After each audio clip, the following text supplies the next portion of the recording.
Good evening, everyone. Thank you all for coming on time, all 25 of you.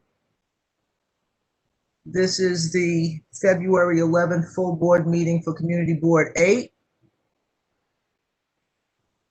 And I have to thank our expert staff, District Manager Michelle George, and Community Coordinator, there she is, Community Coordinator Julia Neal with an E at the end, for continuing to hold us together in these trying times. Maybe start my video. There we go. Okay. So tonight we have a busy agenda. We are going to go over the capital budget after we do a roll call and last month's minutes and correspondence and acknowledging the elected officials that are in the audience. But I hope you all had a chance to read them.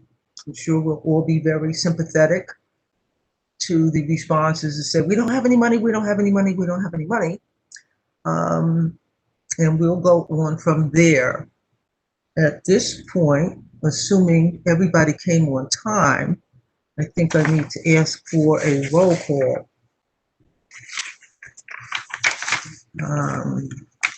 Mr. the Wax, who's a parliamentarian, he's running a little late, so he's not here yet. Okay. Life goes on. Would it be permissible? Okay, we'll wait another few minutes. We'll wait until 6:20. He emailed you that he was late or texted you? Yes, he did. Okay. Well, we can start. We have other business. We have our new assemblywoman on. Oh, we can hear from her. Excellent. Let's do that. And we have Assembly Member, oh my goodness, Farrah Forrest. If she would like to introduce herself so we can get acquainted with her as our new assembly person for the 57th district, who replaced Assembly Member Mosley, that would be great. Ms. Forrest? Yes, I'm trying to get the hang of this WebEx. I'm so zoomed. Wait. Oh, here it is. Hello. Nice face. Hi, how are you? How's everyone doing this evening? Thank you so much for allowing me to speak today. Just to give you an introduction, again, as was said before, my name is Farrah Forrest. I am the Assemblywoman for 8057. I cover a couple of community boards, I think 2, 5, 9, 8, maybe a little bit, I don't know, but not 6. But as I go around and introducing myself, the most important thing I think is really important is that, for me to say, is that, you know, I'm just glad to be here, right?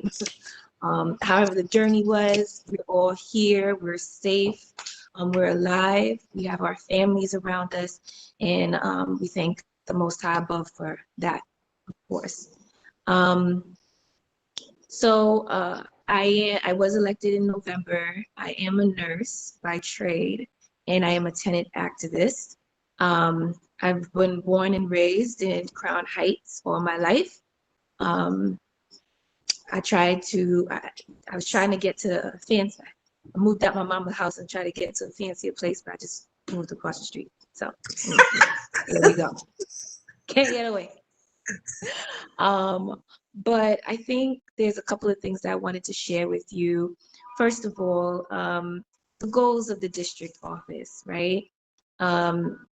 I think we really want to train, when I say we, me and the staff, we really want to transform the district office to be a space that is welcoming, that is open and inclusive, but mostly a space that is open to constituents feeling that they can have ownership of the space. So, for example, when you call the office, and I'll share the number with you now if you want, 718-596-0100. Again, 718-596-0100. That number is a number to an advocate, me, and also the advocates in my office. But then I also want you to feel like this is also a line in a direct line to advocates that are already serving the community.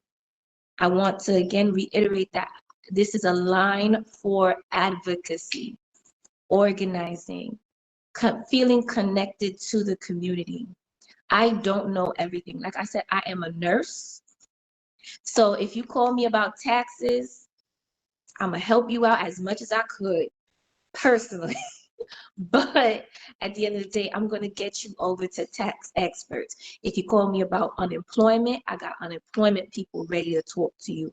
So please understand when I say leave, when you leave the message, somebody will be in contact with you, and somebody who is appropriate to answer your questions will be in contact with you. But then again, the next level that I want to bring the district office to is the level where you understand that the issues are on the table. So we hosted our first housing clinic a few weeks back, and I will be sharing these events as they come up with the different community boards. But it was different. Yes, we did offer a housing clinic portion where you got to speak one-on-one with a lawyer to talk about your individual issues. But on another level, you got connected with information so that you can uplift yourself and your neighbors. That's what we're really, really about. Because I came through the movement, right? The tenant movement. And that's why I'm here today. And I thank God for the people who reached out to me to say, hey, Farah, you need help? I got your help right here. And it doesn't matter which organization, it's the point that you get in the help that you need and that you can help your neighbors to help themselves. So that's what the district office is really doing. On a state level, I am a state representative. You know, this pandemic has hit us all. It's been an enormous hardship for our neighbors. And since taking office, I've been working with dozens of constituents on unemployment, housing, food insecurities. The need is enormous. And I think that it is time to stop thinking to ourselves, well, what could New York City do? What could first of all, what could CB8 do? What could the city do? What can the state do for us? And the answer is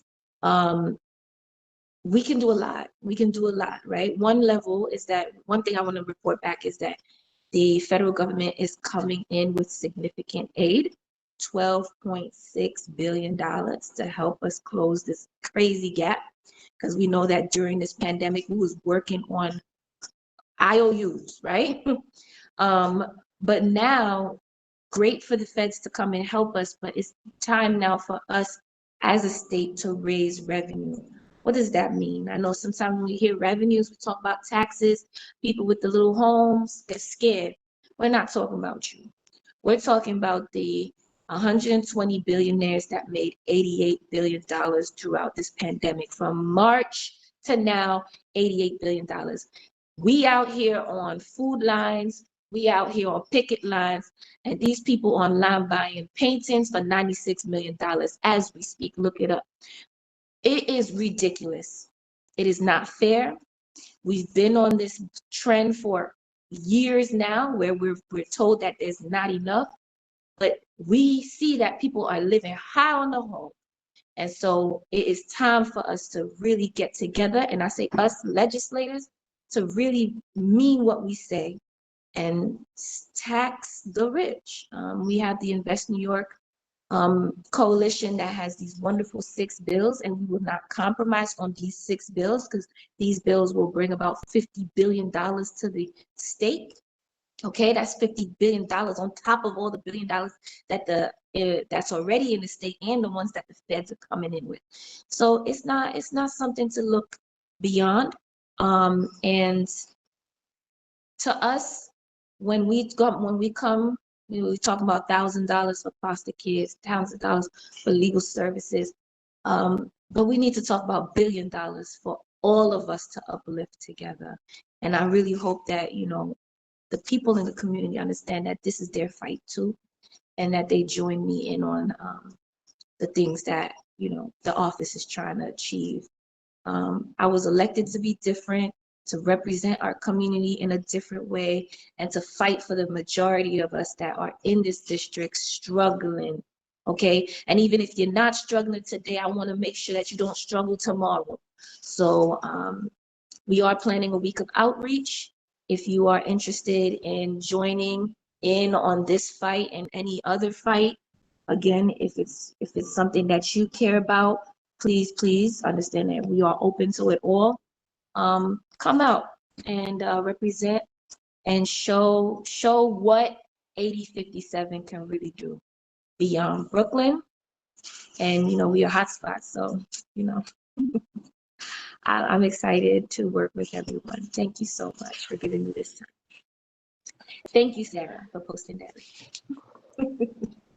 Thank you, Assembly Member. We appreciate you coming to our meeting. Excuse me, Chairman Tyus. Oh, sorry. Yes? Mr. Farley has his hand up. Perhaps he has a question or comment. Oh, well, thank you very much, Vice Chair Weatherspoon. I appreciate that. Mr. Farley. No, I'm sorry. That's an error. I don't have a question. Okay, maybe Vice Chair Weatherspoon, are there any other questions in the audience? No, there are no more questions right now. Well, this is very, very good. I don't know if you'll be around, Assembly Member Forrest, for our budget review, but if you are, I hope you will pay attention to what the city agencies are saying are their shortfalls. And the one that sticks with me right now is not being able to keep schools open after school hours for lack of personnel. We want to revive the midnight basketball, keep people busy during this time of confinement. I don't know how that would work, but I hope folks can take a look at it. The police department is saying they don't have the funds. Maybe some of these funds could be distributed to a program like that. It's a lot of cleaning up. Someone's mic is open. If they would close it, I'd appreciate it.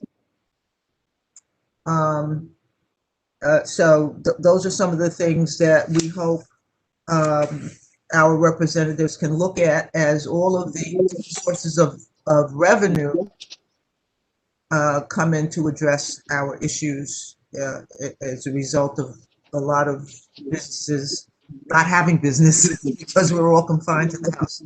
Thank you. Chairwoman Tyus, I just want to say that after school came up as a priority. There's a lot of things in the budget that they want to kick out, but that's one that across the board, everyone is complaining. When I say legislators both upstate and downstate, after school needs to come back. I agree. Thank you very, very much. Are You there have a question in the chat? Yes, Ms. Lazor has a question. Hi, yes. I was wondering, thank you, Assembly Member Souffrant Forrest, for coming to visit us. And I wanted to, I guess, let the committee know that there's going to be a Brooklyn Tenant Town Hall on the 18th of February, at which we are hoping to get our state electeds to turn out. I was wondering if you are able to come to that town hall, where we'll be asking our state electeds to pledge to pass legislation that's going to help tenants and small homeowners all at once. I'm still figuring out this button stuff. Okay, yes, I will be there February 18th. What is the time? I got the text message. I'll be there.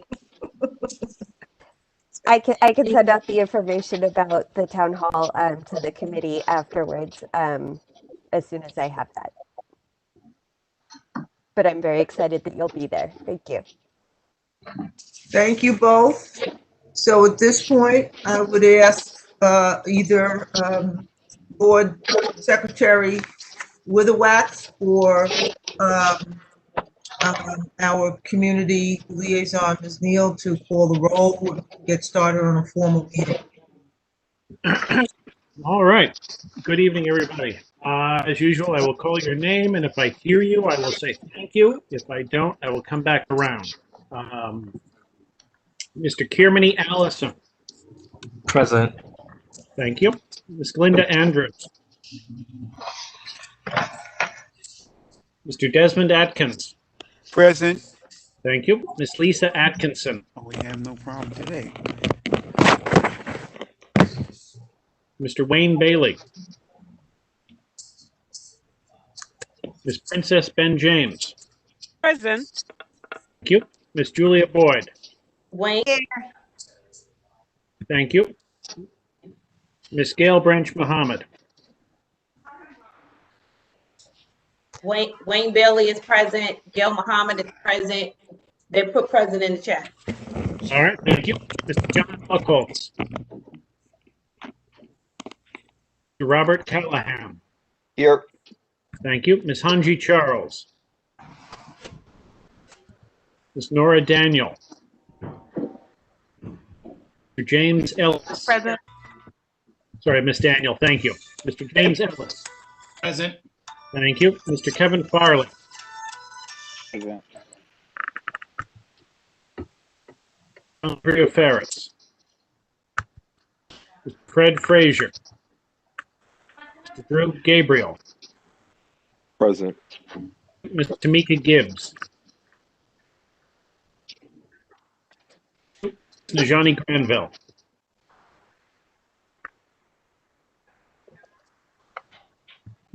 Saw Ms. Granville. Jeannie Harris Glenman. Present. Thank you. Marva Henry. Present. Thank you. Zurzina Jordan. Gina Kinsey. Sarah Lazar. Present. Thank you. Mireille Lemaine. Elaine Mahoney. Present. Thank you. Calvis Mickelsteins. Present. Thank you. Robert Puka. Yaya Raji. Present. Thank you. Adam Sachs. Present. Thank you. Brian Saunders. Excuse. Thank you. Meredith Staten. Carmisha Superville. Audrey Tate Hall. Thank you. Mark Thurton. Here. Thank you. Greg Todd. Here. Thank you. Ethel Tyus. Present. Thank you. Gib Baconi. Eves Villas. Kimberly Watson. Yrsa Weatherspoon. Thank you. Sharon Wedderburn. Robert Witherwax present. Deborah Young. Present. Thank you. Vilma Zuniga. Lisa Atkinson is also present. She put it in the chat. Thank you. I have 7. That gives us a quorum.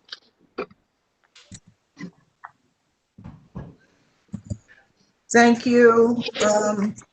Sorry, Chairman Tyus. Yes. We just want to identify there are 6 call-in users, and we need to identify them. If you could just give me that moment to find out who's here. Absolutely. I would ask Secretary Witherwax to repeat the count on the number of people present. 27. Thank you. That didn't sound like Witherwax. Okay, I'm just asking for the caller at 917-533. Can you please identify yourself?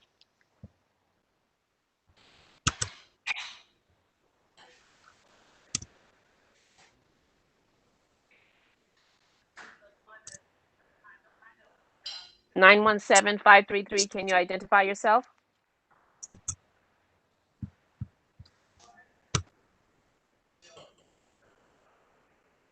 Caller 718-771, can you identify yourself, please? Callers need to press #6 to unmute. Yes, can you please press #6 to unmute on your phones? #6.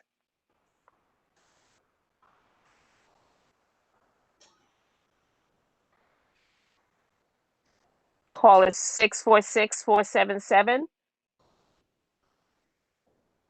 Please identify yourself. Are you guys all hiding?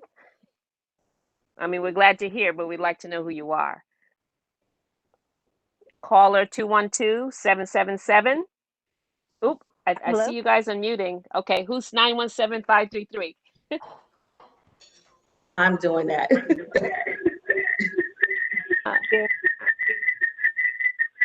Sorry, can you identify yourself? Caller 917-533. Hello? Caller 718-771. Can you identify yourself, please? Yes, ma'am. I'm Ann from Brooklyn on Bergen Street. Can you hear me? Oh, clearly. Thank you so much, Ann. Thank you. Okay. Welcome. How do I mute myself now? Back to #6. What's the reverse, Michelle? Yes. Yeah, #6. Yeah. Thank you. Thank you. Caller 347-549.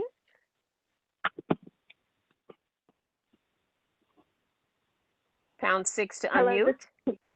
Hello. Hi, sorry. This is 646-7441. I'm Erica from Workable St. John's. Sorry, I was having a hard time unmuting. That's okay. Welcome. Thank you. Thank you. Okay. Phone number 212-777.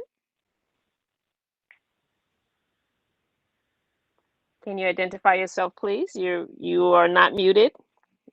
You're free to answer.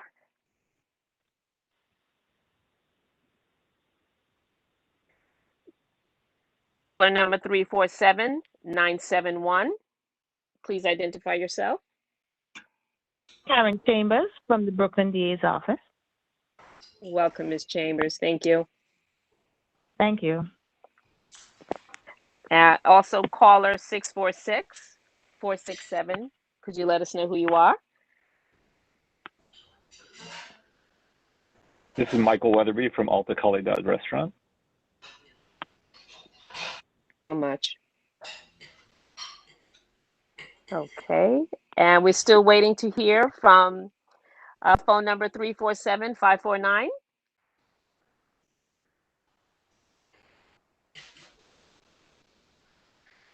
Also from phone number 718-771.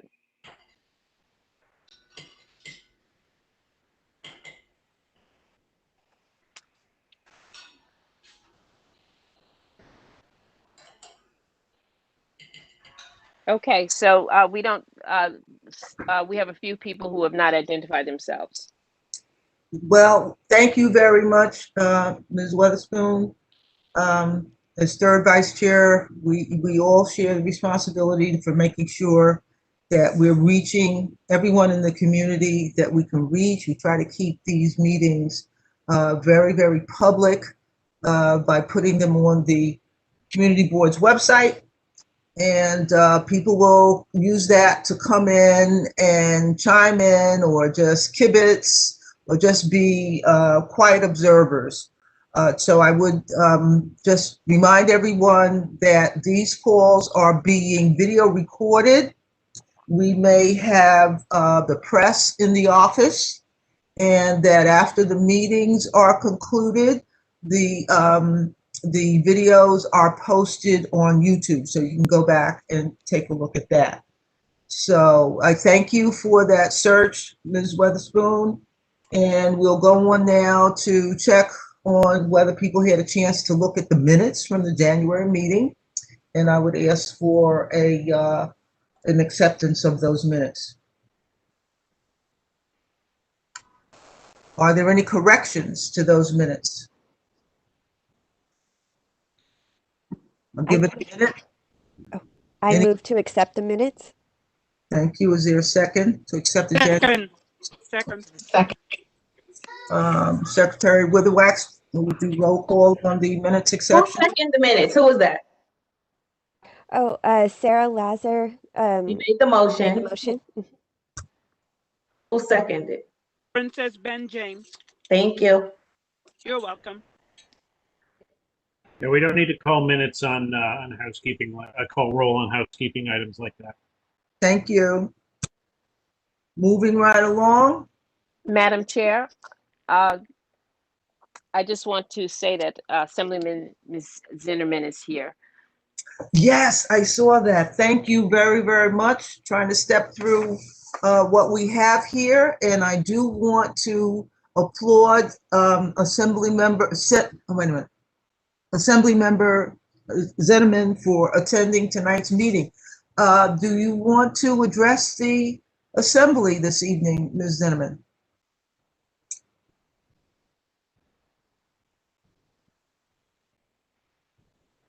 I got the right title. Yes, you do. Good evening.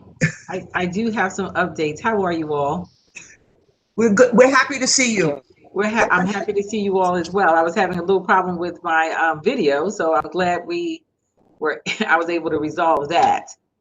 The state's computer, it only works with certain applications. So just let me know when it's my turn, and I will begin. Well, I want you to begin now, but only on the condition that you stay for the budget. Oh, absolutely. I was interested. Actually, I was looking at what was on the agenda, and I was happy to see that. Okay, thank you. Go ahead. Yeah. So as you all know, that I've been spending the last 2 weeks in budget hearings. And I hope you all have had an opportunity. Well, first of all, let me start again. Good evening, Community Board 8. I hope that you are all well and in good health. We have my manners. To the board members and to District Manager Michelle George, good evening, good evening. As I was saying, for the last 2 weeks, we have been in 10 to 12-hour hearings overlooking the governor's budget. I hope you all have had an opportunity to look at what the governor has put forth. We've heard from most of the commissioners and agencies at this particular time and been in conference. Just to let you know that the majority conference will be pushing back on a number of the cuts that the governor has put forth, including, of course, cuts to education, which has been underfunded for a number of years. So we are asking for full restoration of the state fund school aid for $26 billion. There were a number of health care costs.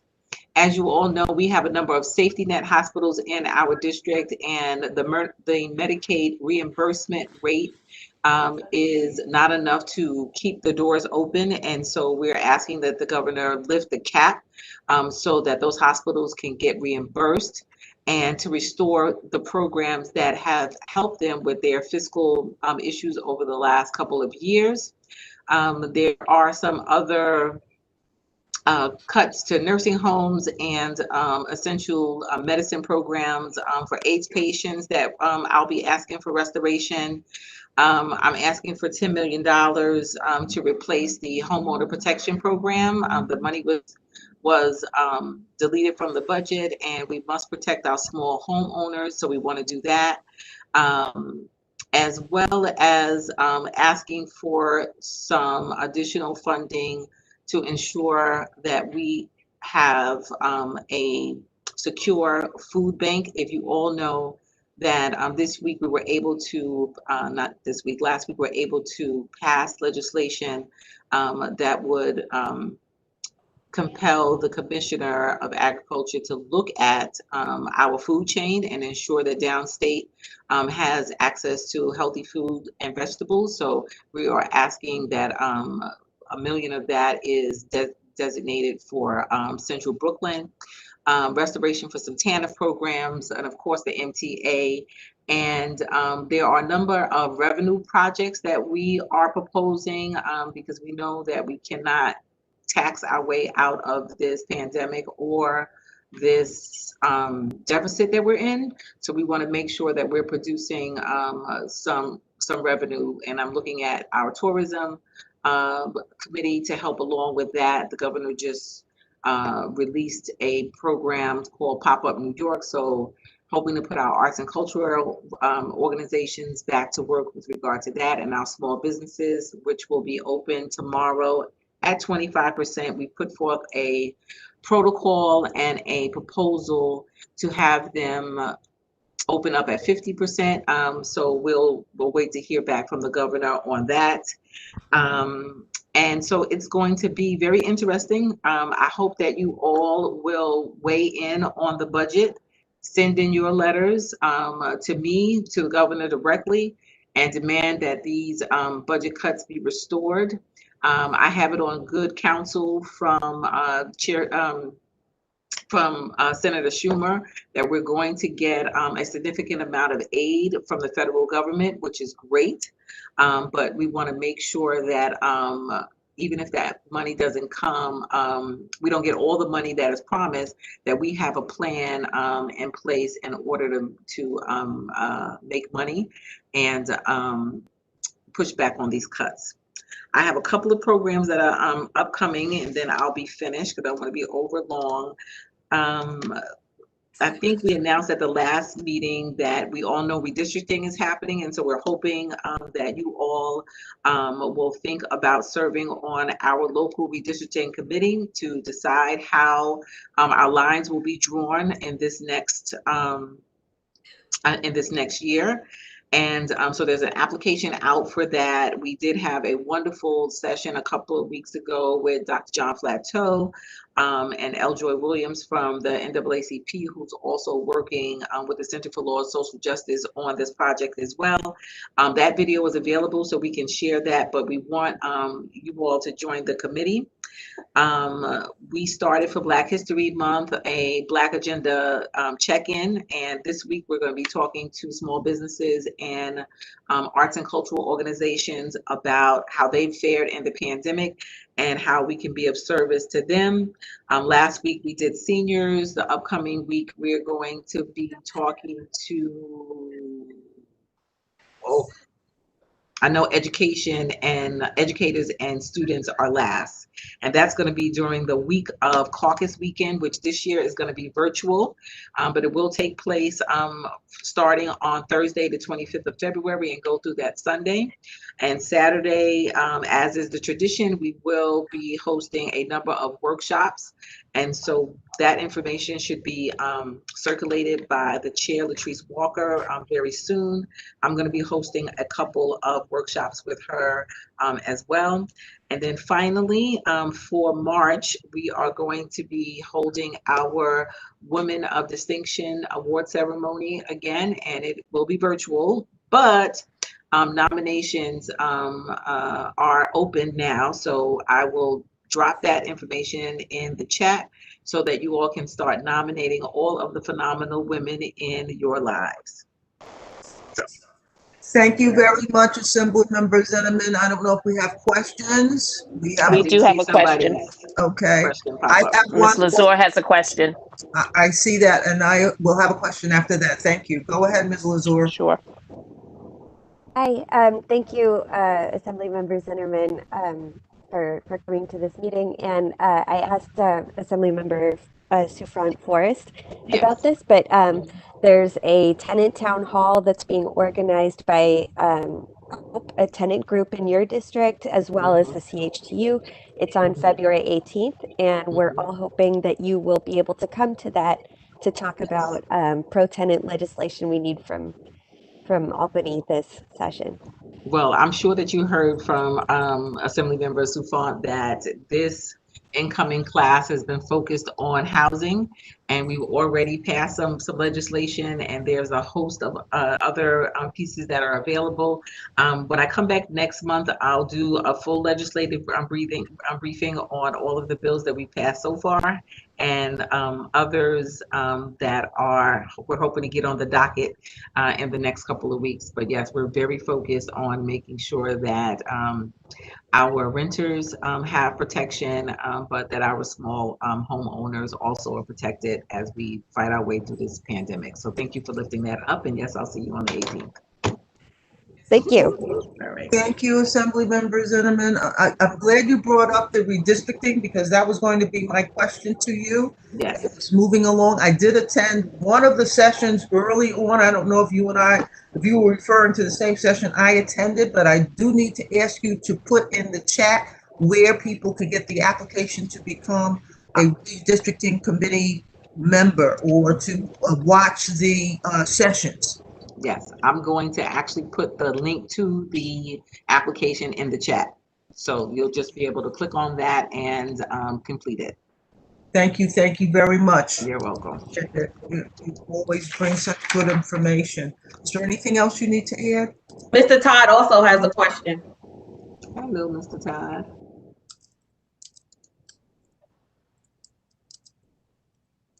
Have to unmute.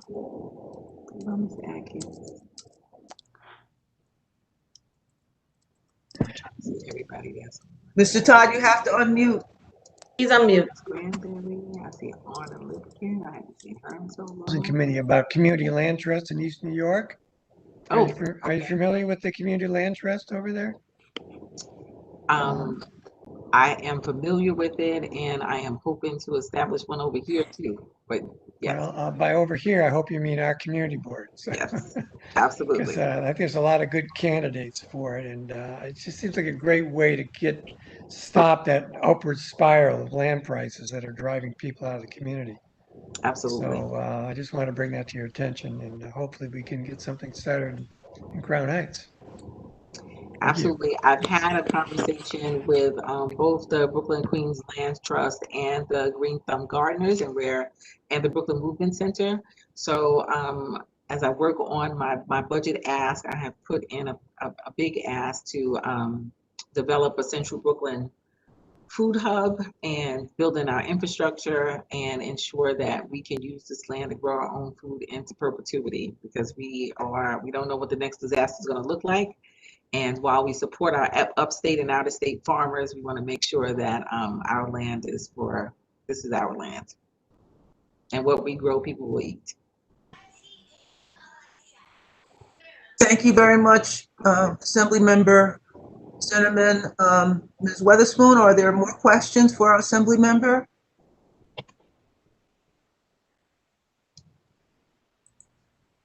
I see a question from Fior Ortiz Joyner about once the redistricting application is submitted, what is the next step? The next step is I think that we are trying to schedule a meeting for the 20th at 11. I just need to check in with the staff.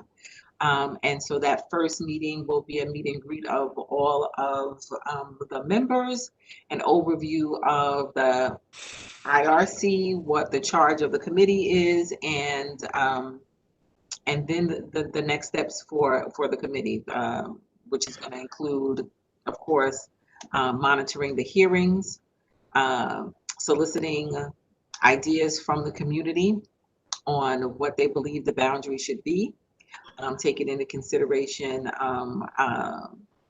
the migration of our residents and the assets that we need in the community. So, we look at what is it that people need, and then based on that, look at the maps and start determining what needs to happen.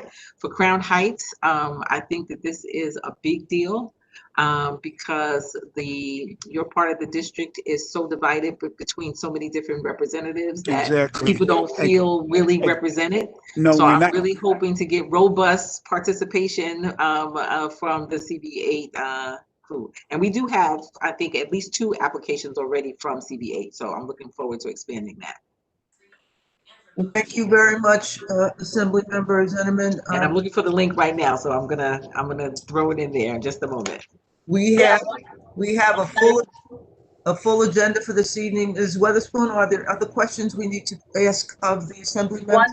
One last question from Mr. Atkins. Yes, sir.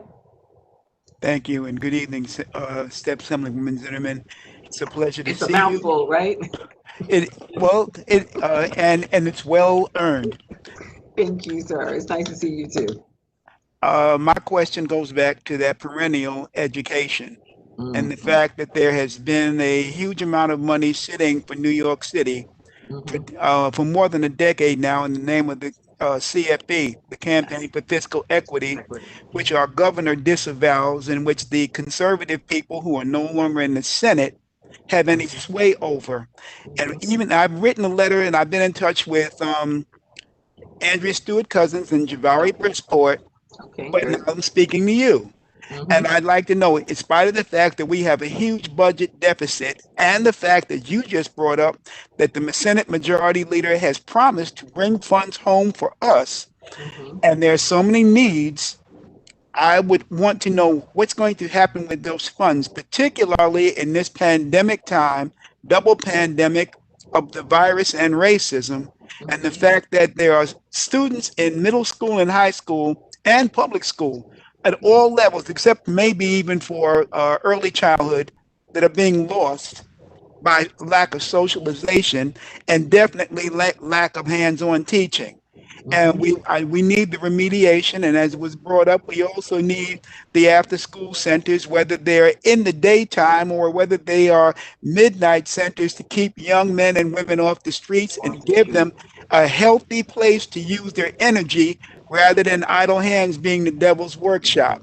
All these things because, as we all know, when they plan prisons, they look at third-grade reading scores. So we need money for early public school intervention. Okay, intervention.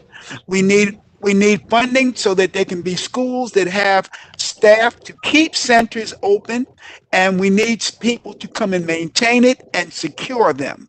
So all these things we need, and we need new books, and we need new digital learning tools, the electric blackboards and all those things. So I'm just trying to impress all this on you. I'm going to stop here. Well, you're preaching to the converted, and I would like to report that there's not a meeting that I am in a majority conference that education and housing are the top two topics. This incoming class is very and the current members, previous members are committed to restoring education. They know the difficulties that families have had. As a matter of fact, there are a number of them who are parents and they're homeschooling while they're in session. So they feel this in a visceral way. And of course, they get the reports from their constituents about what's happening in the district. And so our position is this: the governor is counting on federal money, and then he wants to hold on to the state money. So what we're saying is that there has been an outstanding debt, and you have to make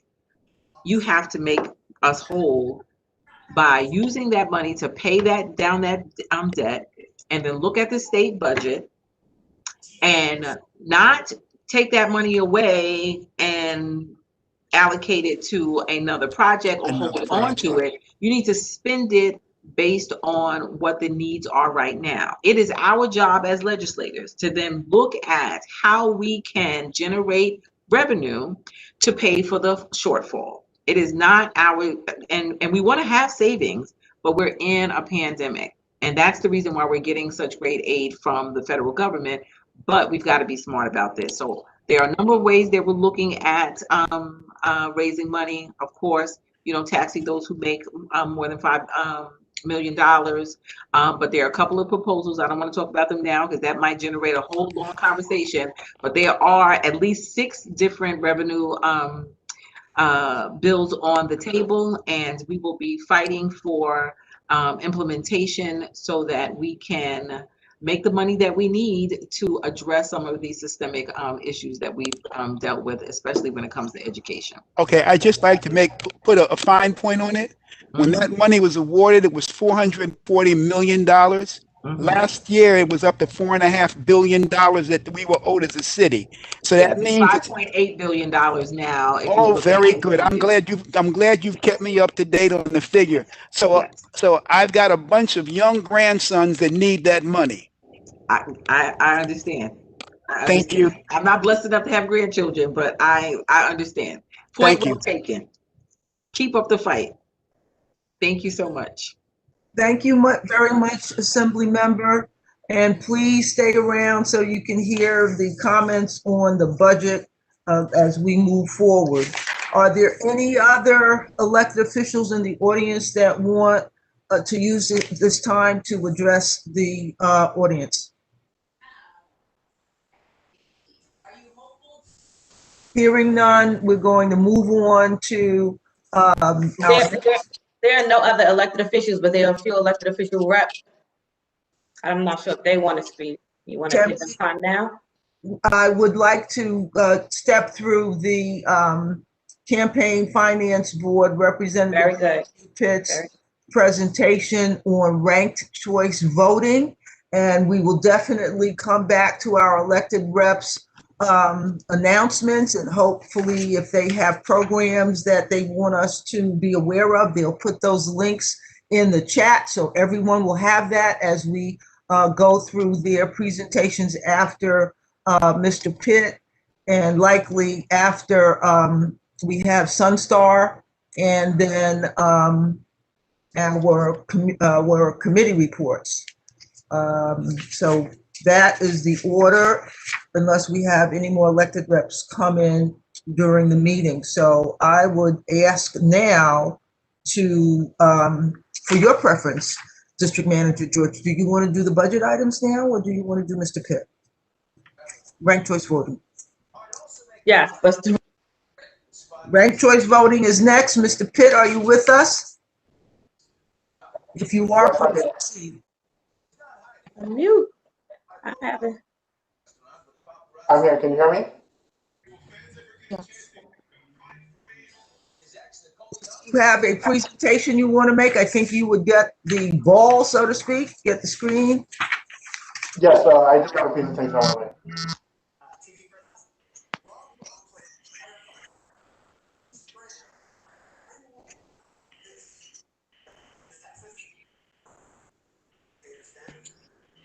Mr. Pitt is going to show us ranked choice voting while he's bringing up his presentation. Just keep in mind, you can't give the different candidates that you want to vote for all the same rank. That wouldn't work, but he'll explain it.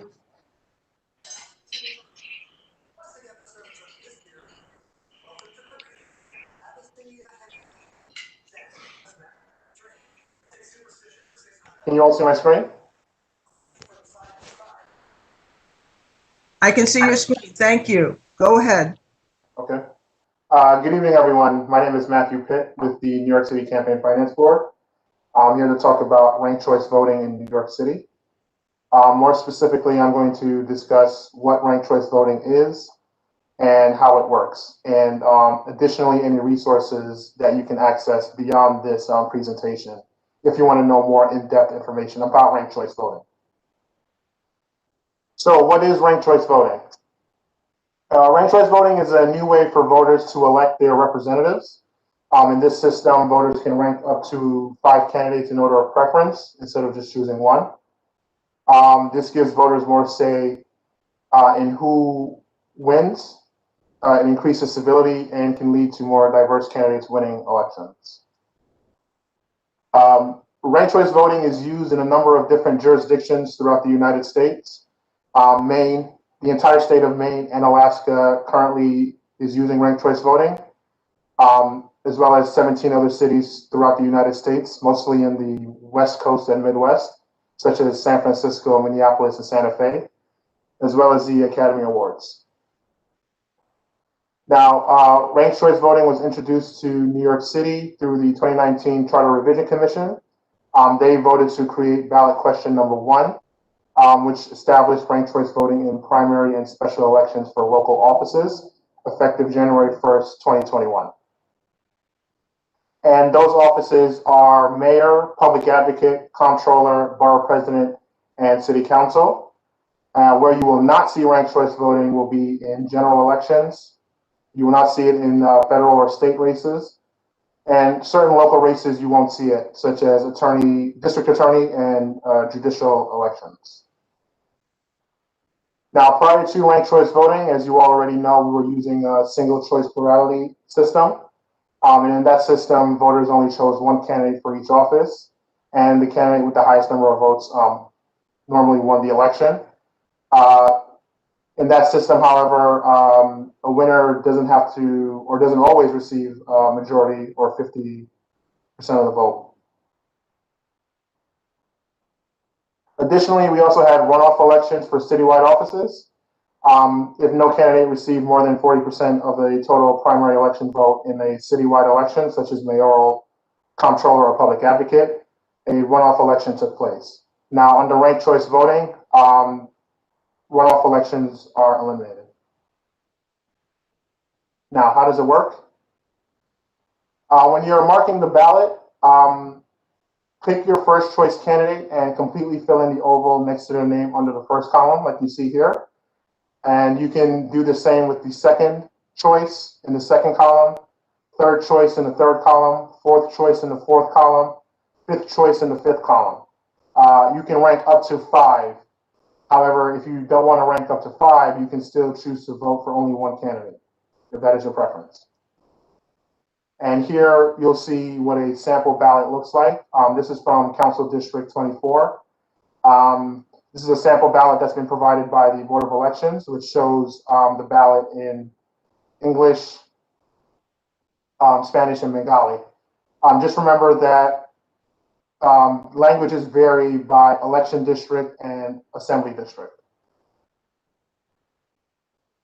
Now, potential errors for marking the ballot could include giving the multiple candidates the same rank. So in the top example, you'll see that column 1 has candidates B and candidate C filled in. We definitely want to make sure that voters do not make that kind of error. The ballot will be invalidated and you'll have to fill in the ballot again. Additionally, do not rank a candidate more than once as well.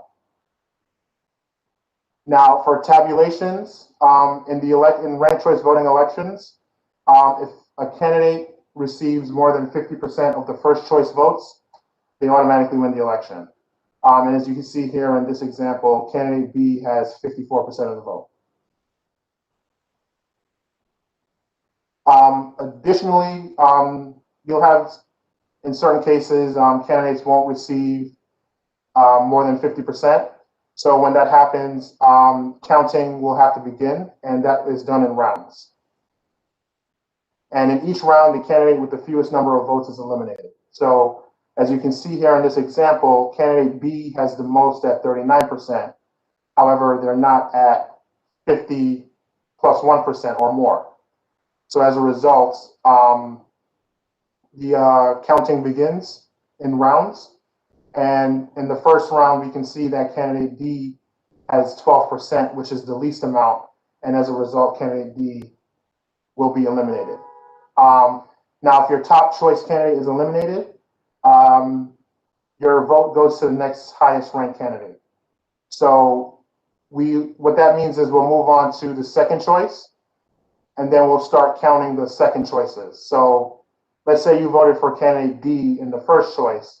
Candidate D got eliminated. However, you voted for candidate C in your second choice. Candidate C will now get your second choice votes during the second round of counting. And the same also goes for candidate B and A as well, should they receive other people who voted for them in their second choice as well. So this is basically a breakdown of how the vote distribution will work. And as you can see, coming off of the the second round, you'll see that candidate B has 45%, candidate A has 31%, and candidate C only has 24%. Candidate C has the least amount, And as I said before, candidate with the fewest number of votes is eliminated in each round. So as a result, we'll have to move on to the third round. Same process again. We'll count everyone's third round picks or their third choice picks. And the process continues from there until there are only 2 candidates left. And after that, the candidate with the most amount of votes wins. So as you can see here in this example, candidate B came out on top with 58% of the vote versus candidate A with 42%. Now, the main takeaway here is that you can rank up to 5 candidates, but you don't need to rank a total of 5. And if you do rank 5 candidates, 5 votes aren't being counted. You still have the 1 active vote. If you prefer to, you can just vote for your first choice candidate. However, if you rank other candidates, it doesn't necessarily harm your first choice. And when you rank multiple candidates, you can still impact who gets elected, even if your top choice doesn't win.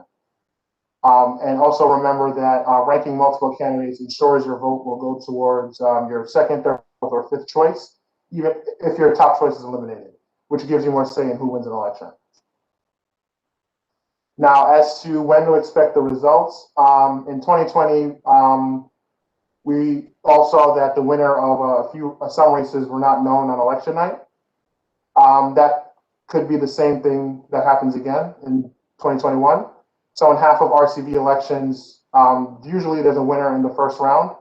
However, that means that in the other half of those elections, a winner won't be known for potentially a week or longer.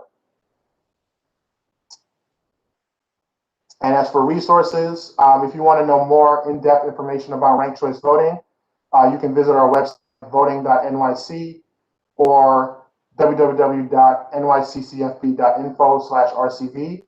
And you can also send us a message on Twitter, Facebook, or Instagram at NYC Votes. You can also visit the Board of Elections website, vote.nyc/page/ranked choice voting. I do believe if you go directly to their page, information on ranked choice voting should be on the front page. In addition to that, if you want to know any more info on the special election or the primary election, definitely visit their page as well. They have most of the information there. And if you want to know where your poll site is located, the website is here, findmypollsite.vote.nyc. And in addition to that, you can also contact me directly, Matthew Pitt, mpitt@nyccfb.info. You can also contact our Director of Partnerships and Outreach, Omar Suarez, using the information here. And don't worry about it. I will copy all of this information that you see here and place it in the chat for everyone to see. And that's it. Any questions? Thank you, Mr. Pitt. I'm sure we're going to have questions. Ms. Weatherspoon? There are actually no questions at this time. Okay, thank you. I've got a quick question if I can still pose it. Who are you? Could you It's identify yourself? Paulus Mickelsteins from Community Board 8. Wonderful, thank you. Awesome. Thank you so much for the presentation. I was wondering if you could, like, in your opinion, or can you describe what you think the greatest benefit is for this type of electoral system over the one that is in place in most places? Like, what do you think, in like one sentence, makes it more effective or a better choice? In my opinion? Yeah, sure.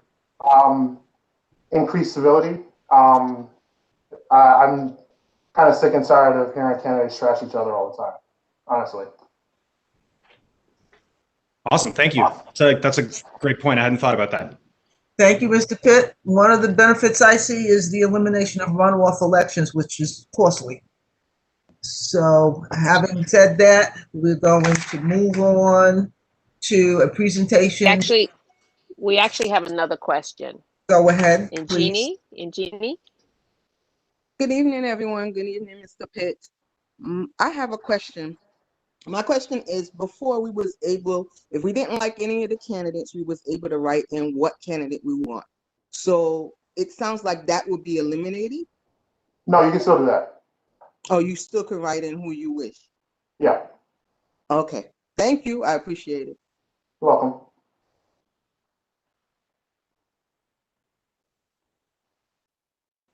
We don't have any more questions or comments in the chat room. I had one question. Did you put yourself in the chat room? You Yes, did? I just did. Sorry. Okay. Go ahead, Hi, Robert. this is Robert Callahan. Just a quick question, Mr. Pitt. You mentioned that I think you mentioned that if somebody incorrectly fills out the ballot, that they would have to re-enter it. Does that mean that automatically at the site someone would be given the opportunity to re-enter their spoiled ballot, or is that something that they wouldn't know? Yes, you'll have the opportunity to do that. Additionally, just remember, if you have also any questions about the ballot or if you're confused about anything, definitely speak with a poll worker and they should be able to assist you as well.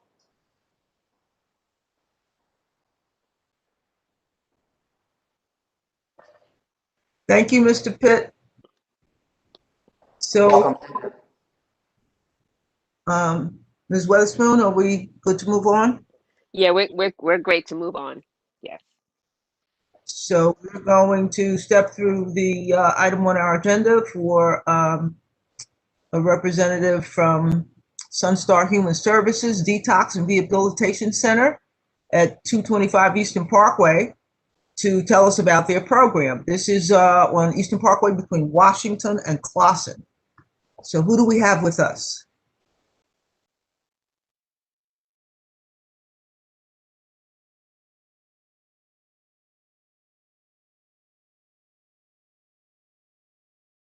I'm looking for the rep. I don't see the person. We can invite them for March because this seems like it would be a good service. I'm sure people are suffering from cabin fever and doing all kinds of terrible things to themselves at home with no place to go and no money. So at this point, I think we need to move through the committee reports, and I would start with economic development, but I'm not sure if Mr. Saunders is with us. Mr. Saunders? If he's not with us? No, he's not with us. He has to be excused. Okay, so we will move on to. We can start with action items. That's true. We'll move on to SLA and Sidewalk Cafe Review Committee action items, please.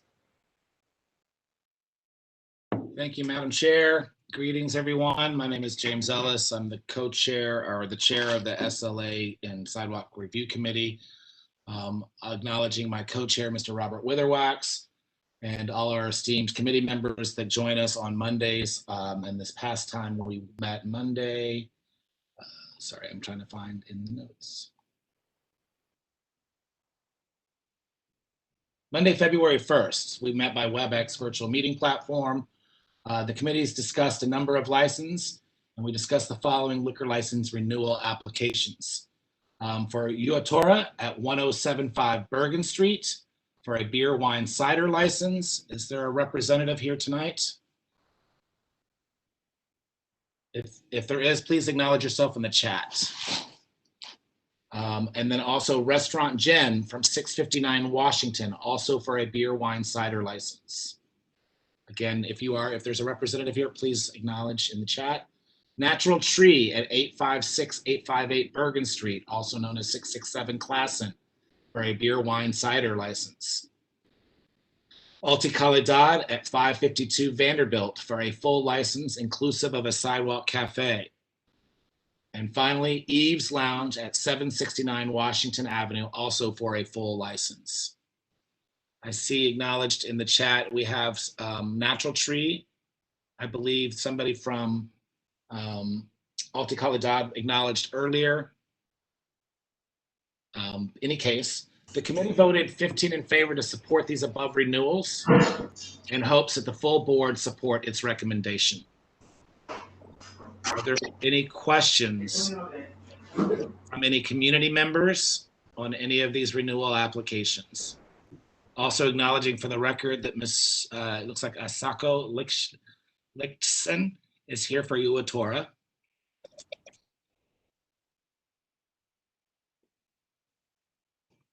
I'm not able to see the chat and notice hands raised, so I'm going to rely on my co-vice chair, Ms. Weatherspoon. Sure. Michael Weatherby from Alta Calidad is here. Great, thank you. Eve's Lounge is also here. Deborah from Eve's Lounge is also here. Oh, right, I did see that name. Great, thank you. I don't see any questions or hear any comments from the community members. Are there any questions from our fellow board members? If not, I will ask for a motion, please. I make a motion that the full board support the renewals. Tamika Gibbs. Seconded. Seconded. Albus Mickelsteins. I've heard a first by Ms. Gibbs and a second by Mr. Mickelsteins. Correct. Any questions on the motion? If not, Madam Chair, shall we call the vote? Well, thank you for asking. Yes, we shall call the vote. Mr. Ellison. Yes, to support. Thank you. Ms. Andrews. Yes. Thank you. Mr. Atkins. Don't go quiet on me now, Desmond.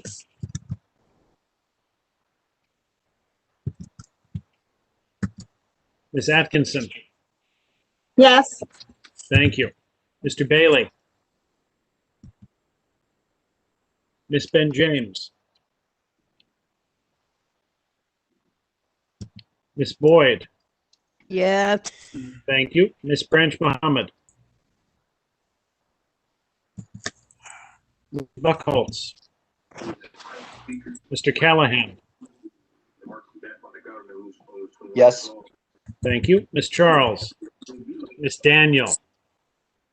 Yes. Thank you. Mr. Ellis. Yes. Thank you. Mr. Farley. Yes. Ms. Farris. Thank you. Ms. Ferris. Mr. Frazier. Mr. Gabriel. Yeah. Thank you. Ms. Gibbs. Yes. Thank you. Ms. Granville. Yes. Thank you. Ms. Harris-Blenman. There you go. Yes. Thank you. Ms. Henry. Yes. Thank you. Ms. Jordan. Yes. Thank you. Ms. Kinsey. Ms. Lazar. Yes. Thank you. Ms. Lemaine. Ms. Mahoney. Yes, to support. Thank you. Mr. Mickelsteins. Yep. Yes. Thank you. Mr. Puka. Mr. Raji. Yes. Yeah, Thank- Mr. Puka, yes. Mr. Puka, thank you. Mr. Raji, thank you. Mr. Sachs. Yes. Thank you. Mr. Saunders. Mr. State. Ms. Superville. Ms. Tate Hall. Yes. Thank you. Mr. Thurton. Yes. Thank you. Mr. Todd. Ms. Tyus.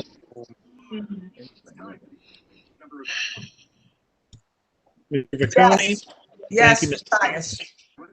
Mr. Vicconi, Mr. Velith, Ms. Watson. Yes. Thank you. Ms. Weatherspoon. Yes. Thank you. Ms. Wedderburn. Mr. Witherwax, yes. Ms. Young. Yes. Ms. Zuniga. Come back around and check a few votes. Mr. Atkins. Yes. Thank you. Mr. Bailey. Ms. Ben James. Yes. Branch Mohammed. And I think it was everybody I missed. The motion passes. 27 in favor. Ms. Muhammad is trying to respond. I don't know why we can't hear her. I don't see Ms. Muhammad. Ms. Muhammad, I can't make her a panelist, but she's writing to me in the chat. Okay. I see Mr. Bailey says yes in the chat, and I'll take Ms. Muhammad as a yes as well. The motion is passed 29 in favor. Okie dokie. Thank you very much. Okay, so we're moving to our agenda for the evening. Sorry. Before we move through, Madam Chair, can everyone silence their phones? Mute yourself. There's just some background added sounds. Can you please mute? Miss Granville, it looks like you have a microphone hot, so if you want to mute. Mr. Todd abstained.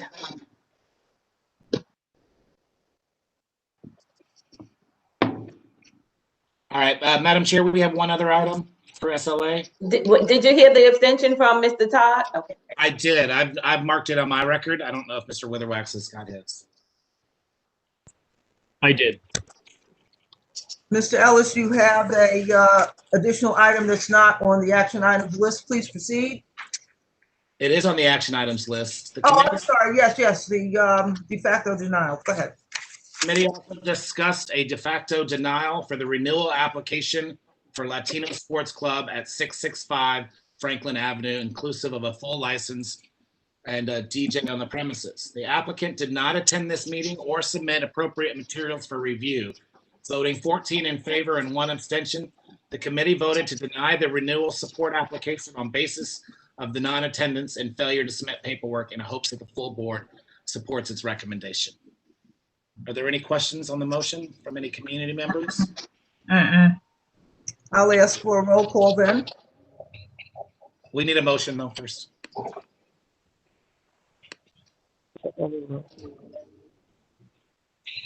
Can we get a motion from our community board members? I make a motion to support the proposed motion. I second that motion, Tamika Gibbs. Sounds like Mr. Atkins made the motion. Ms. Gibbs made the second. Yes. Madam Chair.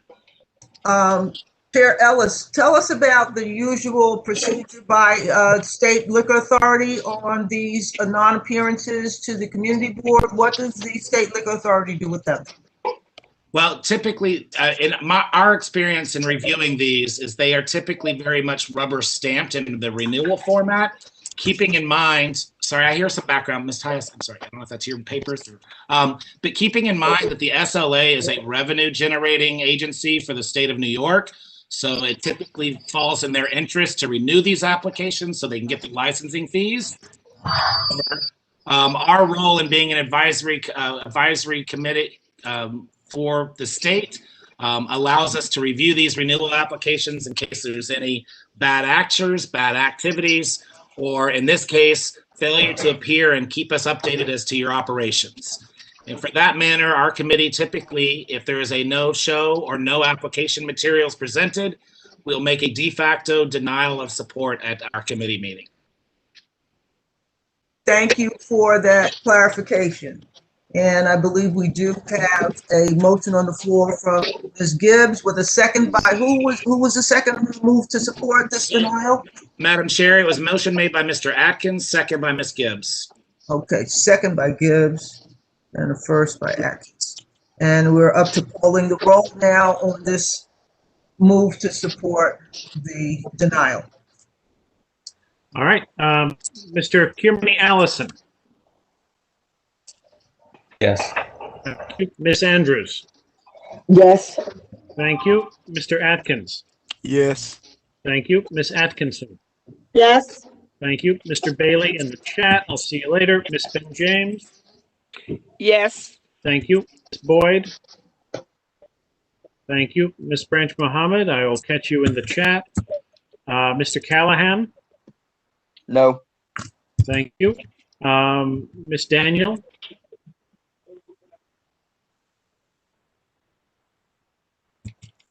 Mr. Ellis. Yes. Thank you. Mr. Farley. Yes. Thank you. Ms. Ferris. Mr. Frazier. Mr. Gabriel. Yes. Thank you. Ms. Gibbs. Yes. Thank you. Mr. Granville. Miss Granville, yes. Thank you. Ms. Harris Blenman. Yes. Thank you. Ms. Henry. Ms. Jordan. Yes. Thank you. Ms. Kinsey. Ms. Lazar. Yes. Thank you. Ms. Lemaine. Ms. Yes. Mahoney. Sorry, that was Miss Lemaine saying yes. Miss Mahoney? Yes. Thank you. Mr. Mickelsteins? Yes. Thank you. Mr. Puka? Yes. Thank you. Mr. Raji? Yes. Yes. Mr. Sachs? Yes. Thank you. Mr. Saunders? Mr. Staton? Ms. Superville? Ms. Tate Hall? Yes. Thank you. Mr. Thurton? Yes. Thank you. Mr. Todd? Mr. Todd will get you in the chat. Ms. Tyus? Abstain. Thank you. Mr. Vicconi? Mr. Velas? Ms. Watson? Yes. Thank you. Ms. Weatherspoon? Yes. Thank you. Ms. Wedderburn? Mr. Witherwax, yes. Ms. Young? Yes. Thank you. Ms. Zuniga? I have the motion passing. Let me check the chat. 2 yeses from Mr. Bailey and Ms. Branch Mohammed means the motion passes 28 in favor, 1 opposed, 1 abstention.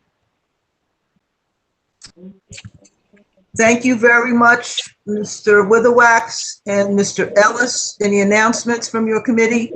Yep, certainly. Thank you for the opportunity. Just reminding everybody that we meet to review these applications on the first Monday of the month. If you are interested in attending these conversations, then you can get the WebEx information from the board office as to the access code for those. I will also remind our community members and other residents of the board, if you do see issues with businesses' operations, there is a program called Mend NYC that's available through the Office of Nightlife. And that is a way for businesses to work with community members' concerns. So therefore, they won't have to be brought to any regulatory or enforcement agency immediately. It gives an opportunity to mediate and to ameliorate any of the issues that might be of concern. However, I will press upon our community, if you do see something that is illegal or is a public health crisis or public health issue, then certainly report it as you feel appropriate. Anyway, thank you for this time. Have a good night. Thank you, Mr. Ellis. And I hope that we can discuss the city's open streets program in your committee going forward as the weather warms up. If not for this year, then definitely for next year.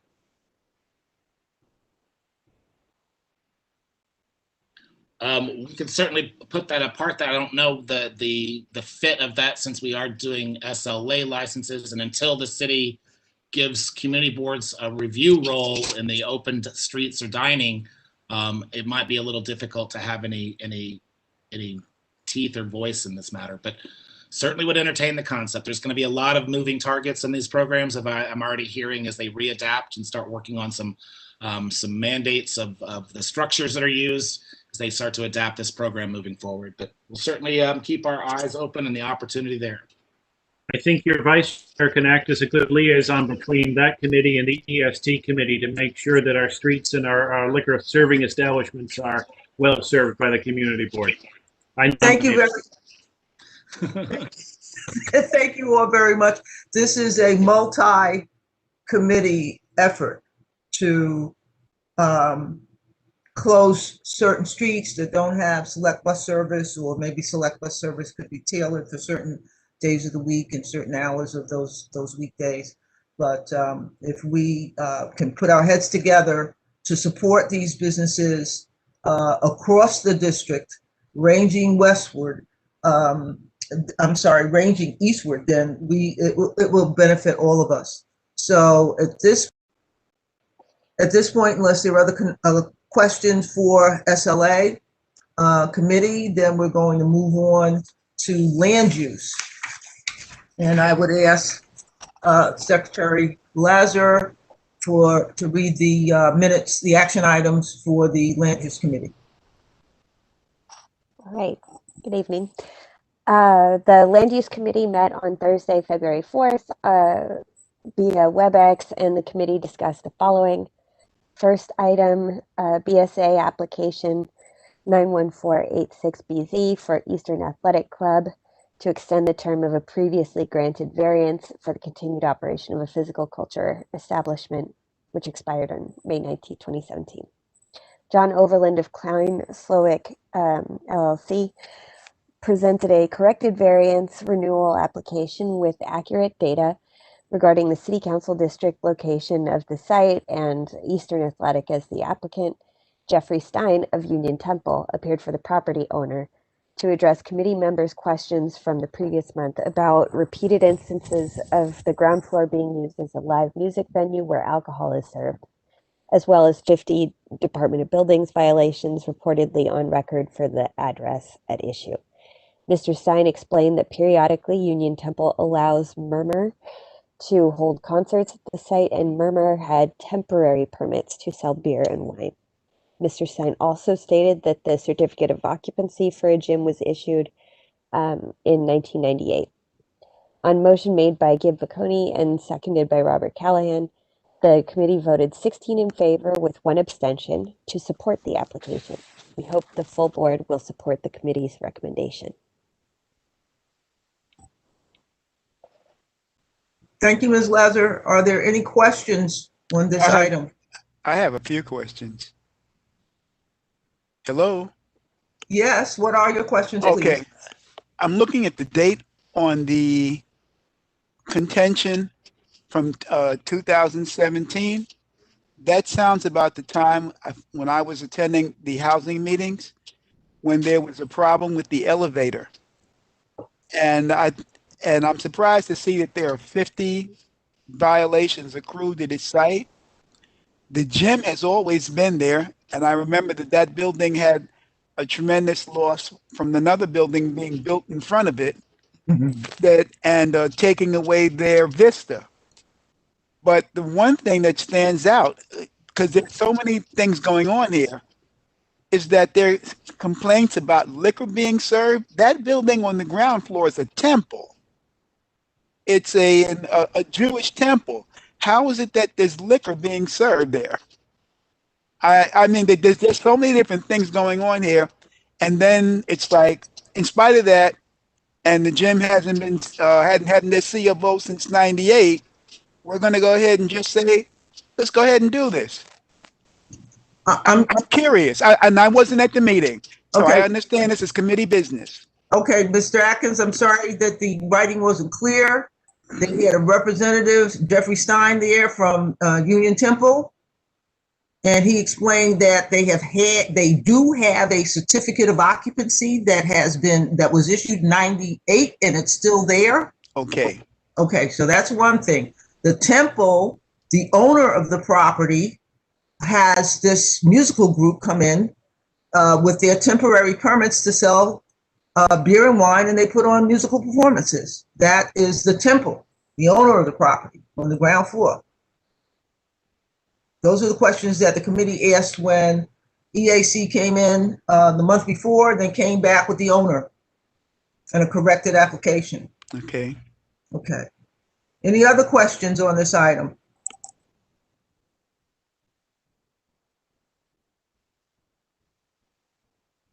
Mr. Whitwax?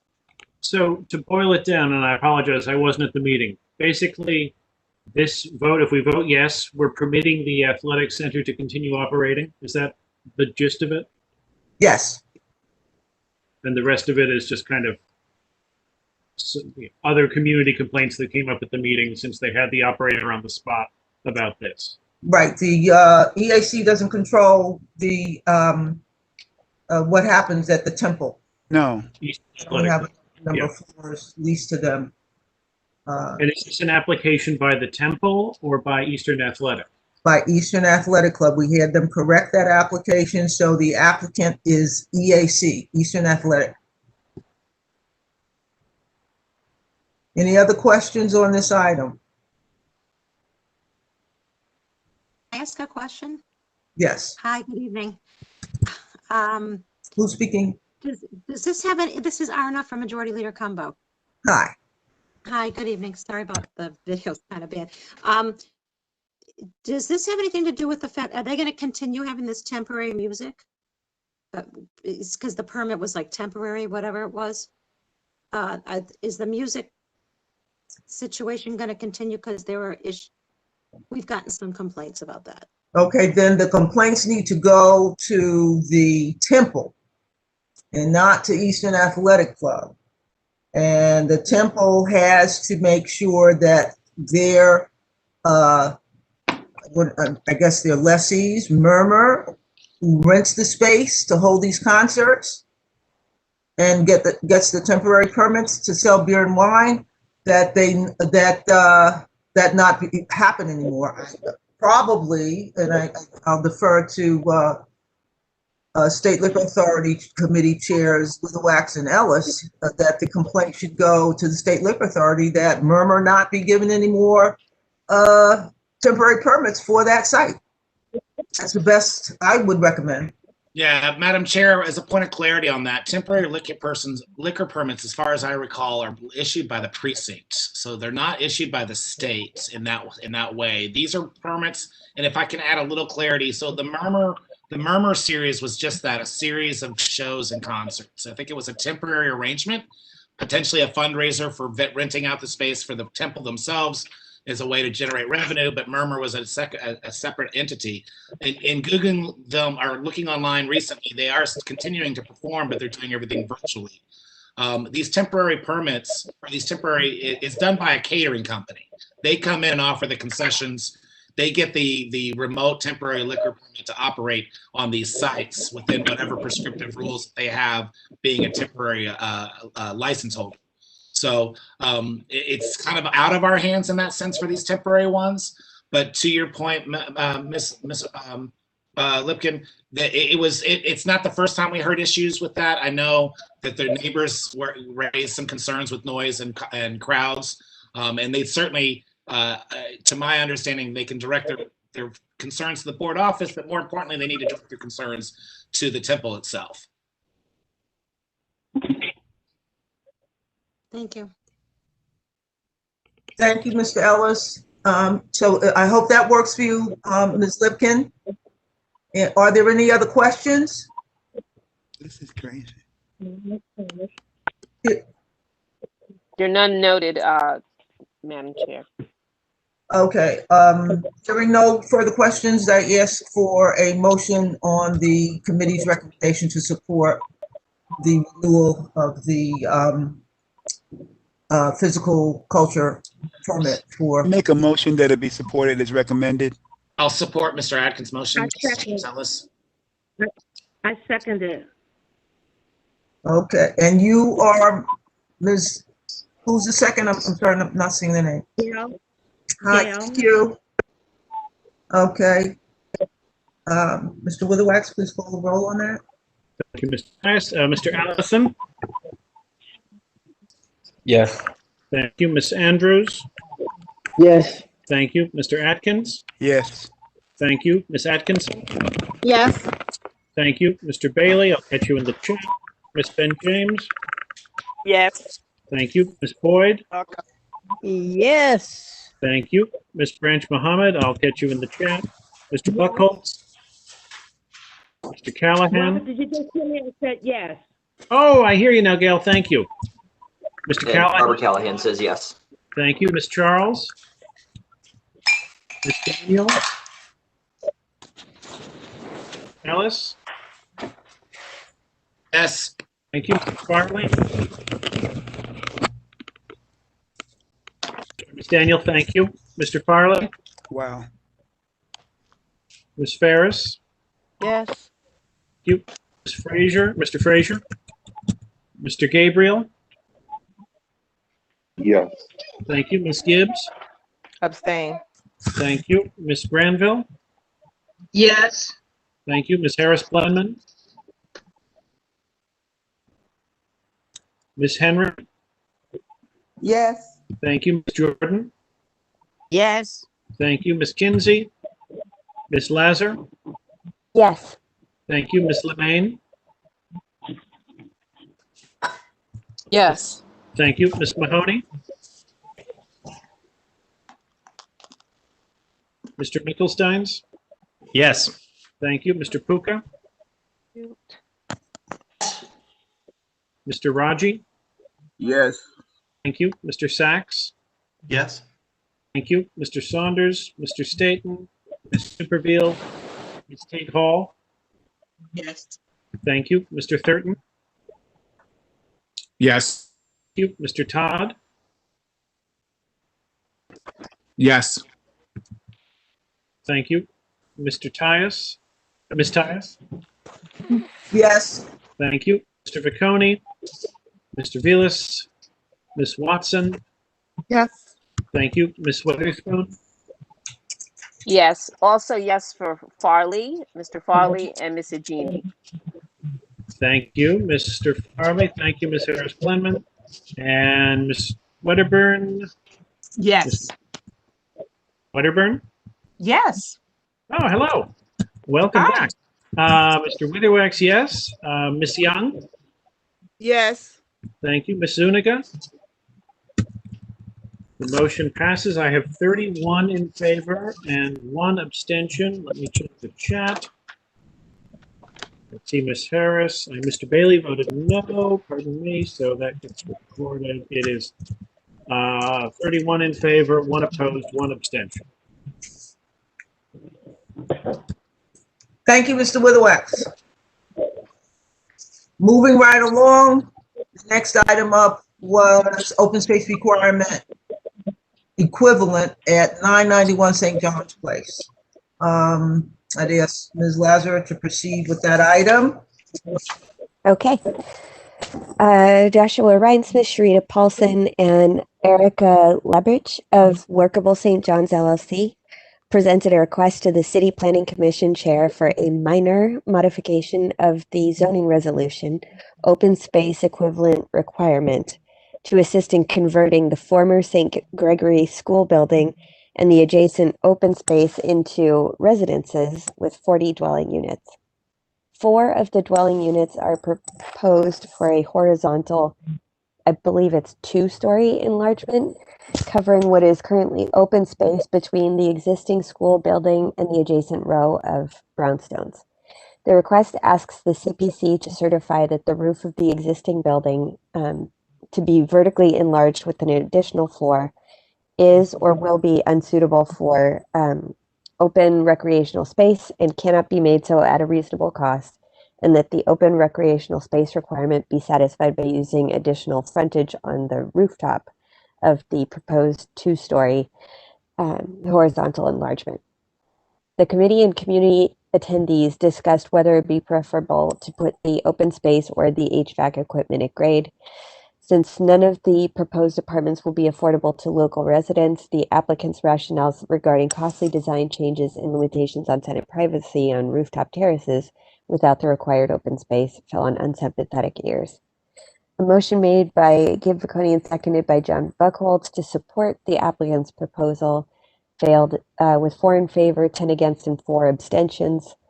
On motion made by Deborah Young and seconded by Sarah Lazar, the committee voted 12 in favor of withholding support for this application with 5 against and 1 abstention. We hope the full board will support the committee's recommendation, and this item will likely be heard at the February 17th CPC hearing. If I may, I think, Ms. Lazar, can you just review again the vote count? Because I read in the action items there was 1 abstention. You voted 4 abstentions. Yes, that's because I hadn't yet updated with I hadn't yet sent the updated totals from the spreadsheet to Ms. Tyus. So what the numbers that I gave are the updated ones. The numbers that you read aloud are updated? Yes. Thank you.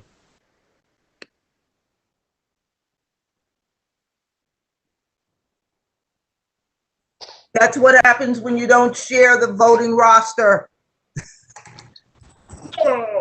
So at any rate, we still have a majority in consensus to withhold support for this application.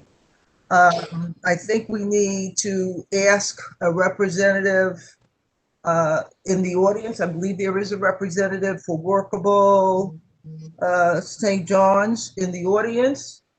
And I want to get a clarification on the number of stories in the proposed addition to the school building. I see 4 stories on the plan.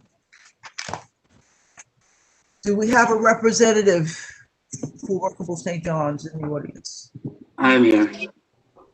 This is Joseph Gayon. Thank you. Go ahead, please. Could you answer, clarify how many stories will be in the proposed addition?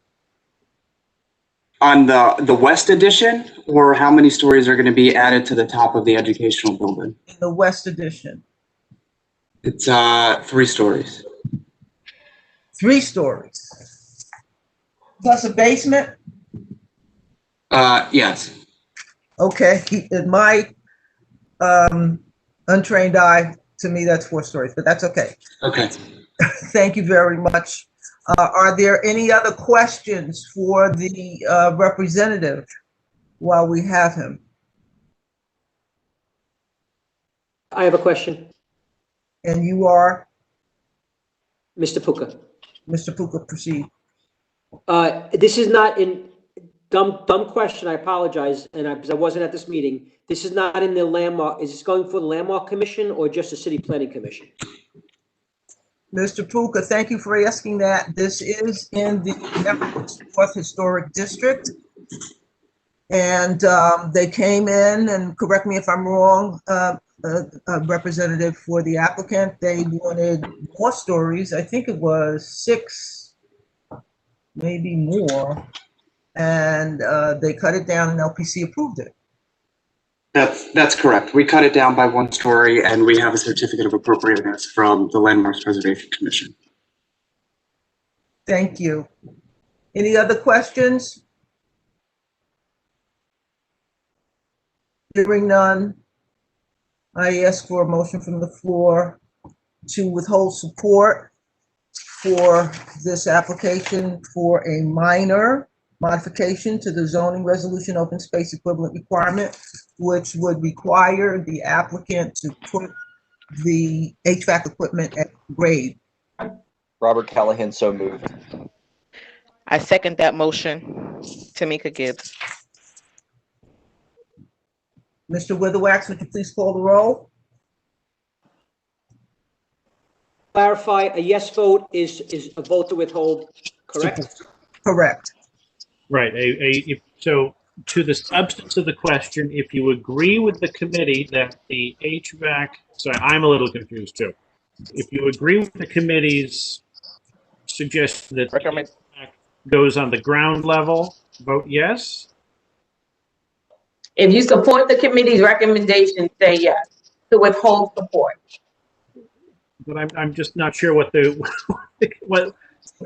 This request is to have a space on the addition over what is now existing open space for the HVAC equipment, which would normally go on the existing main building, which is going to get an additional floor. There won't be enough space up there for the HVAC and the recreational space. So they want to put it on the roof of this new little building on the side.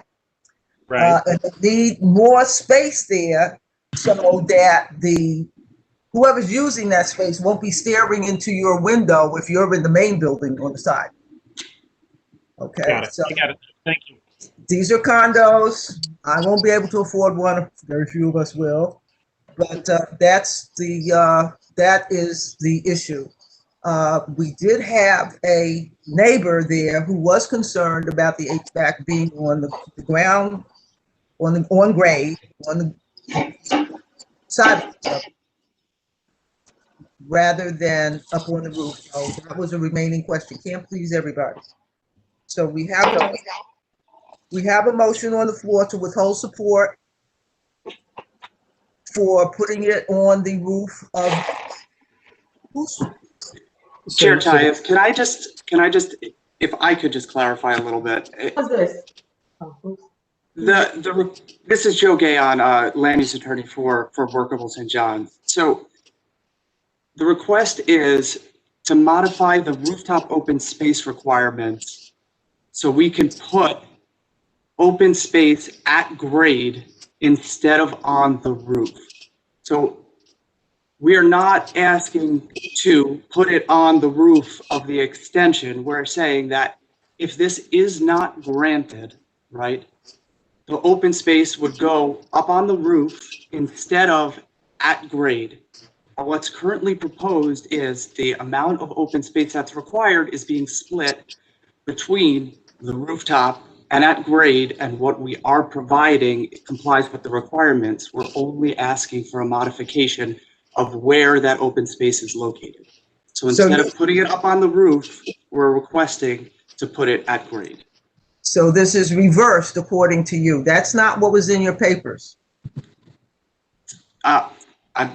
Yes, it was in our papers, and I'm sorry if there's been any confusion here, but that's what's in our filing. So I don't want to belabor this because we don't want to do committee business in the full board, but the proposal for these condos, I mean, you're talking about the open space ratio, right? So you're supposed to keep a certain percentage of every lot open. That is not what we're asking to change. So there is a requirement in the zoning regulations that when you're converting non-residential buildings to residential use, that since these buildings are generally fuller lot coverage buildings, instead of providing open space at grade, you have to provide it on the roof because generally these buildings don't have sufficient open space at grade. In our situation, we have sufficient open space at grade to provide open space for the building's tenants. So instead of putting the space up on the roof, we're asking for a modification to put it at grade. Okay, that's better. That works for me. I would move to support your proposal. Madam Chair, we need to dispose of the motion at hand. Yeah, we need to go back to Mr. Callahan and see whether this changes his motion. Mr. Callahan, are you willing to withdraw your motion? No, sorry. Okay, we'll call the roll. Call the roll on the motion to withhold support. Motion to withhold support. So if you vote yes, that means you agree with the motion to withhold support from what the committee understood the proposal to be. Correct. Mr. Allison? Yes. Ms. Andrews? Yes. Thank you. Mr. Atkins? Yes. Thank you. And I got you, Mr. Allison. Thank you. Ms. Atkinson? Yes. Thank you. Mr. Bailey? Ms. Ben James? Abstain. Thank you. Ms. Boyd? Yes. Thank you. Ms. Branch Mohammed? Yes. Thank you. Mr. Buchholz? Mr. Callahan? Yes. Thank you. Ms. Charles? Ms. Daniel? This can't be right. Abstain. Thank you. Mr. Ellis? No. Thank you. Mr. Farley? Yes. Thank you. Ms. Ferris? Abstain. Thank you. Mr. Frazier? Mr. Gabriel? Thank you. Ms. Gibbs? Thank you. Ms. Granville? Yes. Thank you. Ms. Harris? Yes. Thank you. Ms. Henry? Ms. Jordan? Yes. Thank you. Ms. Kinsey? Ms. Lazar? Yes. Thank you. Ms. Lemaine? Yes. You could do that right now. Thank you. Ms. Mahoney? Mr. Mickelsteins? No. Thank you. Mr. Puka? No. Thank you. Mr. Raji? Yes. Thank you. Mr. Sachs? No. Thank you. Mr. Saunders? Mr. Staton? Ms. Supervielle? Ms. Tate Hall? Yes. Thank you. Mr. Thurton? Thank you. Mr. Todd? Ms. Tyus? Abstain. Abstain. Thank you. Mr. Piccone? Mr. Vilas? Ms. Watson? Abstain. Thank you. Ms. Weatherspoon? Yes. Thank you. Ms. Wedderburn? Abstain. Thank you. Mr. Weatherwax abstained. Ms. Young? Yes. Thank you. Ms. Zuniga? The motion passes 20 in favor, 4 opposed, 7 abstentions, so it passes. I see an extra yes in there. 21 in favor, 4 opposed, 7 abstentions.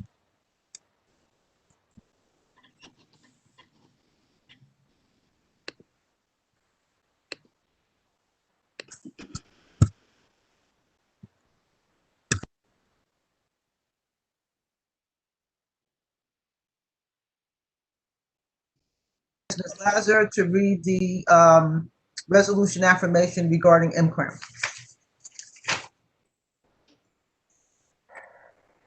Okay, M-Crown Neighborhood Rezoning Resolution Reaffirmation.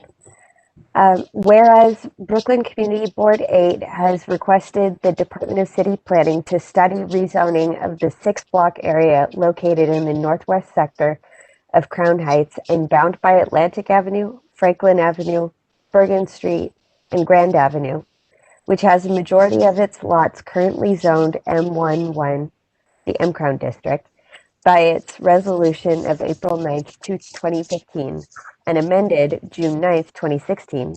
And whereas pursuant to CB8's request, DCP presented a rezoning framework to CB8 in February 2018, and CB8, Brooklyn Borough President Adams, and City Council Member Cumbo responded in August 2018 with guidance on uses and density to be applied to subzones in the DCP framework, together the modified framework. And whereas CB8 affirmed its support for the modified framework by its resolution of September 12th, 2019. And whereas DCP has informed CB8 it presently lacks the resources to proceed with the rezoning of the M-Crown district under ULURP.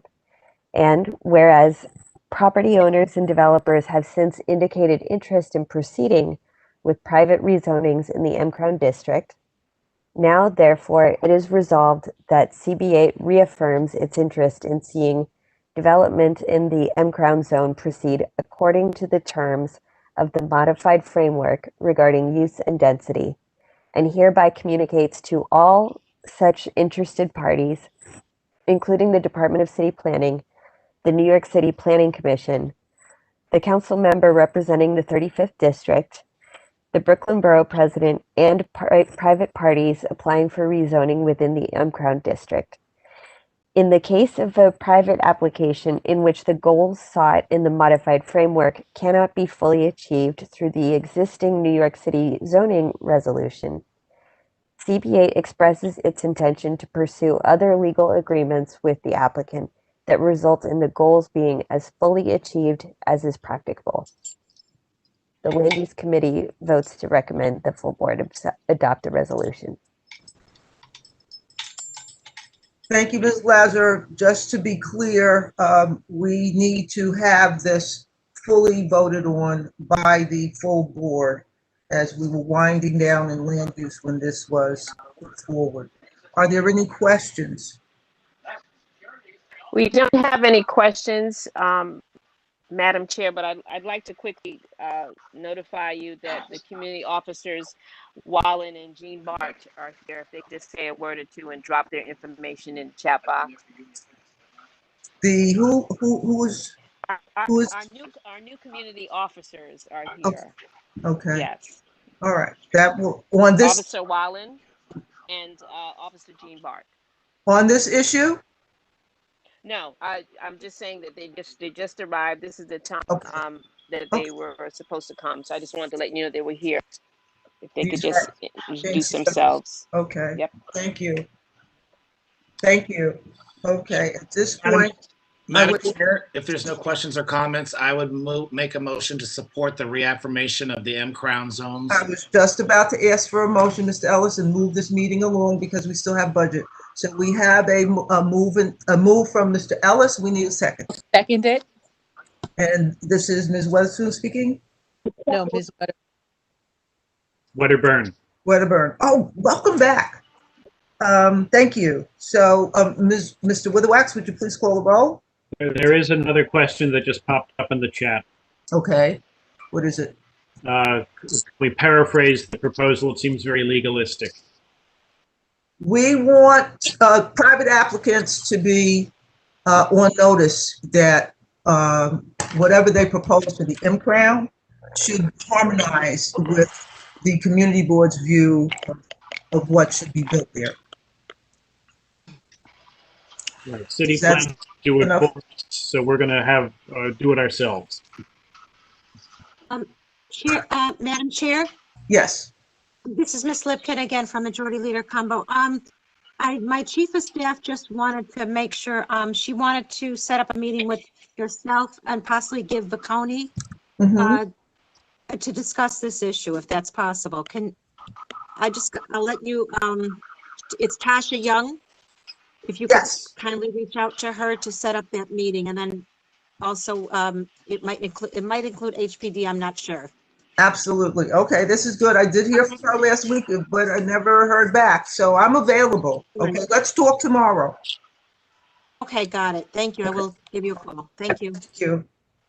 All right, so now we have a motion on the floor to reaffirm the framework that we forward as a community board for the M-Crown while DCP waits for funding for it to move ahead with the neighborhood rezoning. That's the problem here. If we could get DCP to go ahead with the neighborhood rezoning, we wouldn't have to do this, but we have individual applicants coming in, and we need to make it clear to the neighbors that we have in the area that we have a framework for these private applications, and that's what this reaffirmation will do. And we have a motion from Mr. Ellis and a second from Sharon Wedderburn. Sharon Wedderburn, Ellis Wedderburn. And I asked Mr. Witherwax to call the roll. Happily. Mr. Allison. Abstain. Thank you. Andrews. Yes. Thank you. What was that answer? Sorry. That was a yes. Thank you. Mr. Atkins. Yes. Thank you. Ms. Atkinson. Yes. Thank you. Mr. Bailey. Ms. Ben James. Yes. Thank you. Ms. Boyd. Welcome. Yes. Thank you. Ms. Branch Mohammed. Yes. Thank you. Mr. Buckholz. Mr. Callahan. Yes. Thank you. Ms. Charles. Ms. Daniel. Yes. Thank you. Mr. Ellis. Yes. Thank you. Mr. Farley.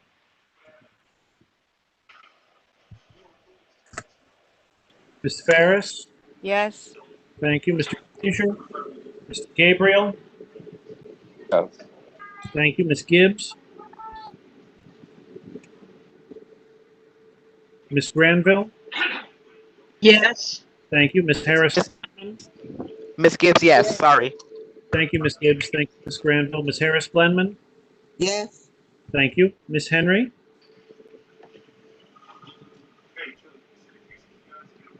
Ms. Jordan. Yes. Thank you. Ms. Kinsey. Ms. Lazar. Ms. Henry said yes. Thank you. Ms. Lemaine. Sorry, this is Sarah Lazar. Yes. Apologies. Ms. Lazar, thank you. Ms. Lemaine, thank you. Ms. Mahoney. Yes. Thank you. Mr. Mickelsteins. Yes. Thank you. Mr. Puka. Yes. Thank you. Mr. Raji. Yes. Thank you. Mr. Sachs. Yes. Thank you. Mr. Saunders. Mr. Staten. Ms. Superville. Ms. Tate Hall. Yes. Thank you. Mr. Thurton. Yes. Thank you. Mr. Todd.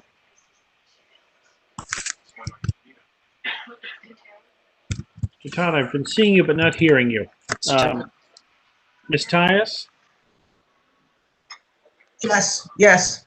Thank you. Mr. Piccone, Mr. Vilas, Ms. Watson.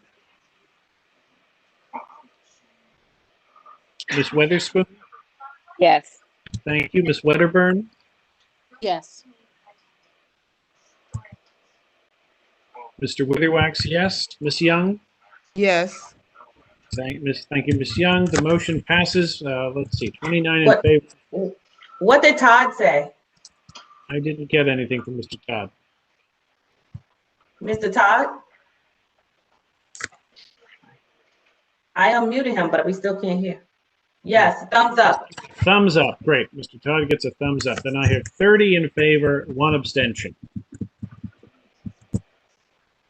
Thank you, Mr. Witherwax. We are now moving on to welcome our new neighborhood coordinating officers from the 77th precinct. Please come on and introduce yourselves with your names and hopefully give us your phone numbers if you wish. They are the new community affairs officers at the 77th precinct. Okay, community affairs. Okay, thank you. Name? Officer Jean Bart. Yes, hello, good evening, everybody. It's a pleasure to meet everyone. I'm Stravinsky Jean Bart, a Community Affairs Officer at the 77 Precinct. I did replace Detective Sasha Pierre-Louis, who is now at headquarters, on to bigger, better things. I thank Community Board 8 for extending the invitation for me to be here to meet everyone. Some of you I already met before, others I hope to meet in the future. Definitely, you know, I was given this position because I do have a heart for the community. I have a heart to help. You know, not all help is by means of enforcing or, you know, putting handcuffs on people, but sitting down and talking things out, coming to a mutual conclusion. And I hope to have that opportunity to do that. I'll leave all my information in the chat, my name, my contact number, and my email. Thank you. Thank you very much. Do you have a colleague with you this evening? I do, but I think she's having a little issue. They have her down as participant, but not in the... We can't see her, but we can hear her. She can speak. Okay. You guys can hear me? Yes. Yes, please go ahead. Okay. I'm having a little bit of difficulties with WebEx, but hi everyone. My name is Officer Wallen. I replaced Officer Laverne Green. This is a new position. This is a new position for me. I'm just here to learn, experience new things, learn from you guys, and tackle on the community, make sure everyone is safe, and you know. So I'm excited. I've met some of you guys already previously, those who recognize my name, but I'm willing to learn from you guys, my partner, my commanding officers, all of you, to tackle the community. I will also leave all my information also in the chat for everyone. Okay. Thank you. Thank you very, very much. So now we're stepping through our... Madam Chair? Yes, Mr. Ellis. Hi, I just wanted to, as the role of the SLA committee chair, just to reinforce that we look to our colleagues in the community affairs of the 77 to weigh in on any issues of any applications that come to before our committee in advance of us making any recommendations, so we're aware of any issues that might be flagged on the PD level for these operations. So I know you're new to the role and you'll be positioning yourself in, but we will be. I'll request that our board office add you to our listserv of communications for our committee. And when we see the agenda posted, we would certainly request that you guys send over any comments or any issues that you may know with that address. So therefore, we can be informed if there's any hot spots that we're not really aware of. So thank you. Thank you, Mr. Ellis. Thank you. When you say listserv, I presume you mean a Google group? Yeah, a Google group is a type of listserv, yeah. Okay, so then if our new community affairs officers, Mr. Jean Bart and Ms. Wallen, would provide you with their email addresses. I think they did that before at Public Safety. So that would be a way to facilitate that. And as they may know, all of our committee meetings are posted on the calendar for the community board website. So thank you both for coming in tonight to be acquainted with the full board membership. So we've got a heavy agenda and we're going to move along to our next item. We have some announcements as we go along. We've got a star member of our community board who's going to have an announcement for us later, but right now I want to go into the committee reports. Is that what we should be doing now, District Manager George? We should be doing public hearing right now. Okay, let's go to that. All right, so now we're going to step through the budget items that were emailed out earlier. And I would ask that our readers proceed. First, Vice Chair Gail Mohammed, if she would read the capital budget items. Give me 1 second so we can share the screen. Give me 1 second. Okay. Share it so we can go Take through more it. than 1 second. You can Okay. take more than 1 second. And what we're going to do here is not read the descriptions, but just the item and the response from the city agency. We don't need to read the description. We would have the item number and the city agency response. And what we're doing here is a budget public hearing. And this is based on the board submitting its capital and expense budget priorities to the mayor, the Office of Management and Budget, and our city council members back in September. These items were compiled from community input, committee recommendations, and complaints received from the district office. And tonight we're having this public hearing to gather comments on the agency responses to our budget requests. So this is for fiscal year 22. And that was emailed out to you, all the community board members, and to the community for review before tonight's meeting. So we're going to send back comments to the agency's responses tonight. Some of the responses deserve comments, to say the least. So I would ask First Vice Chair Mohammed to begin the process. All right, good evening again. I've been asked to read the capital budget priorities and requests. I'm reading the priority, the request, the responsible agency, and the agency response. Again, in the explanation, I've been asked to just read the first sentence. So for priority 1, expand loan programs to rehabilitate multiple dwelling buildings. The explanation, many small-scale landlords desire to maintain their apartments but are unable to afford the rising costs of doing so without raising rents to unaffordable levels. The responsible agency would be the Department of Housing Preservation and Development, and the agency's response was the agency will try to accommodate the issue within existing resources. Priority 2, provide more housing for special needs households such as the formerly homeless. The explanation given, seniors is disabled, the homeless singles are often left out of housing conversations. The reporting responsible agency is the Department of HPD, and their response is the agency will accommodate this issue with existing resources. Priority number 3, the request is to increase energy efficiency and environmental performance of NYPD development. Explanation, the Brownsville power grid is insufficient to support its service base. The responsible agency is Housing Authority. Agency response, in order to fund this initiative, significant funding would be needed. The priority 4, request, repair or upgrade subway stations or other transit infrastructure. The responsible agency is Transit Authority. The specific location that they named was the Park Place stop. For information regarding the status of the request, contact the Transit Authority directly, and the telephone number is provided, 646-252-2660.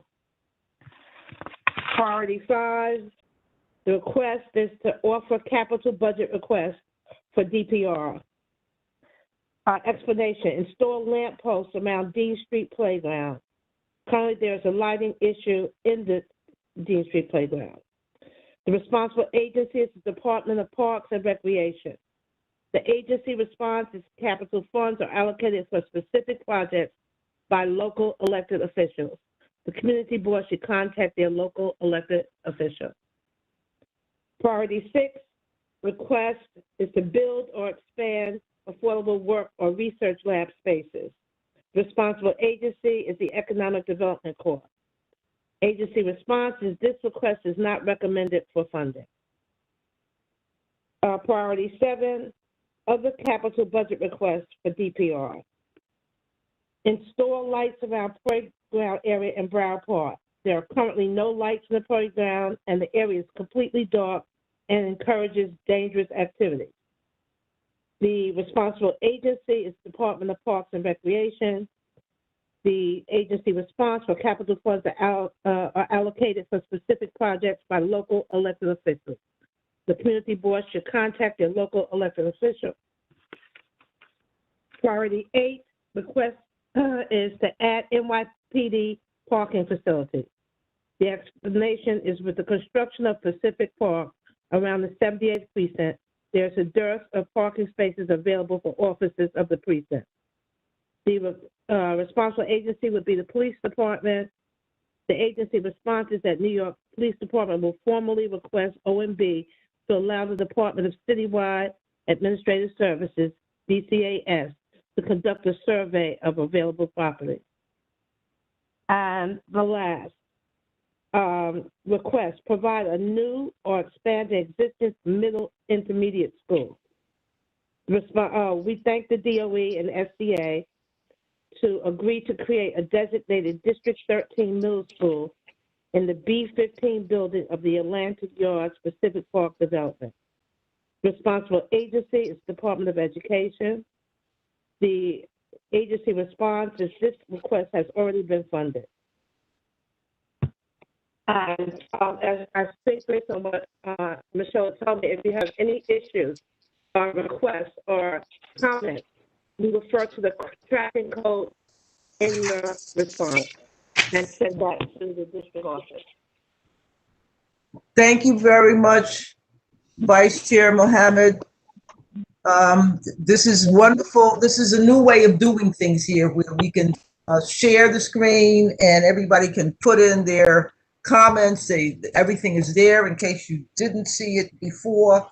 So please focus on sending in your comments. So we'll go on to the expense budget, and I ask Vice Chair Ellis to read the first 10 expense items.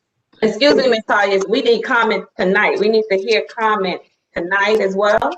If folks have comment, we need to hear them tonight. You want to go through them now? No, at the end, end. Okay. Okay, so make notes, folks, or to send them in with the number now while we're going to put them in the chat. So again, I'm asking Vice Chair Ellis to read the first 10 expense items, and then I would ask Vice Chair Weatherspoon to read the remaining expense items. Great. Thank you, Madam Chair. This is James Ellis reading the first 10 expense budget priorities and requests. Priority number 1, request to provide, expand, and enhance rental assistance programs. Explanation, the COVID-19 pandemic has illustrated the substantial rent burden that residents citywide and especially in District 8 face. Responsible agency is Human Resource Administration. The agency response was further studied by the agency of this request is needed. Contact DSS's Office of Intergovernmental and Legislative Affairs. Priority number 2, request of expanded programs to support local businesses and entrepreneurs. The COVID-19 pandemic has illustrated just how untenable the current commercial state of the city is.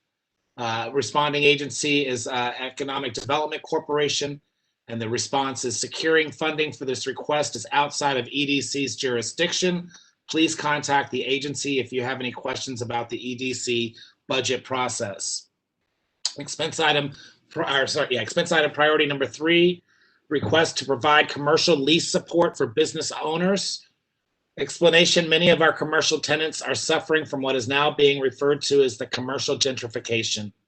Department of Small Business Services is the responsible agency, and the response was the agency will try to accommodate this issue within existing resources. Priority number 4, request for provision, expansion, and enhancement of adult protective services. Explanation, we must keep in mind that our elderly population is at risk for abuse from family members and home health aides seeking to take advantage of their frail emotional and physical states. Responsible agency, Human Resource Administration, response, the APS will continue to work with clients to ensure that they live safely in the community with the greatest level of independence possible. Priority number 5, request for other zoning and land use request. We encourage DCP to examine public realm improvements, PRIs, for projects within the manufacturing district bounded by Grand and Franklin Avenues between Atlantic and Bergen Streets, as well as the south side of Atlantic Avenue between Grand and Vanderbilt Avenues. Responding agency is Department of City Planning, with the response of that they will continue discussions with the board and community stakeholders regarding the concerns addressed in this request. Priority number 6, request for expansion of access to public health insurance, such as Medicaid. With the federal government extracting every ounce of worth from the Affordable Care Act, now more than ever, individuals in need of health care must have a viable option for health care.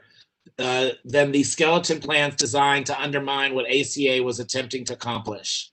The responsible agency, Human Resource Administration, response is this is a federally funded program. These services are available for people who are eligible under certain federal guidelines. Medicaid eligible are also determined by the state and federal government. Priority number 7, request to create and promote programs to destigmatize mental health needs and encourage treatment.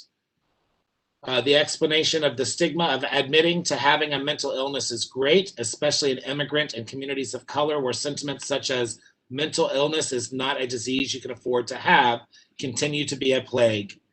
Responsible agency, Department of Health and Mental Hygiene. Response is DOHMH will review and assess the request regarding these important mental health programs.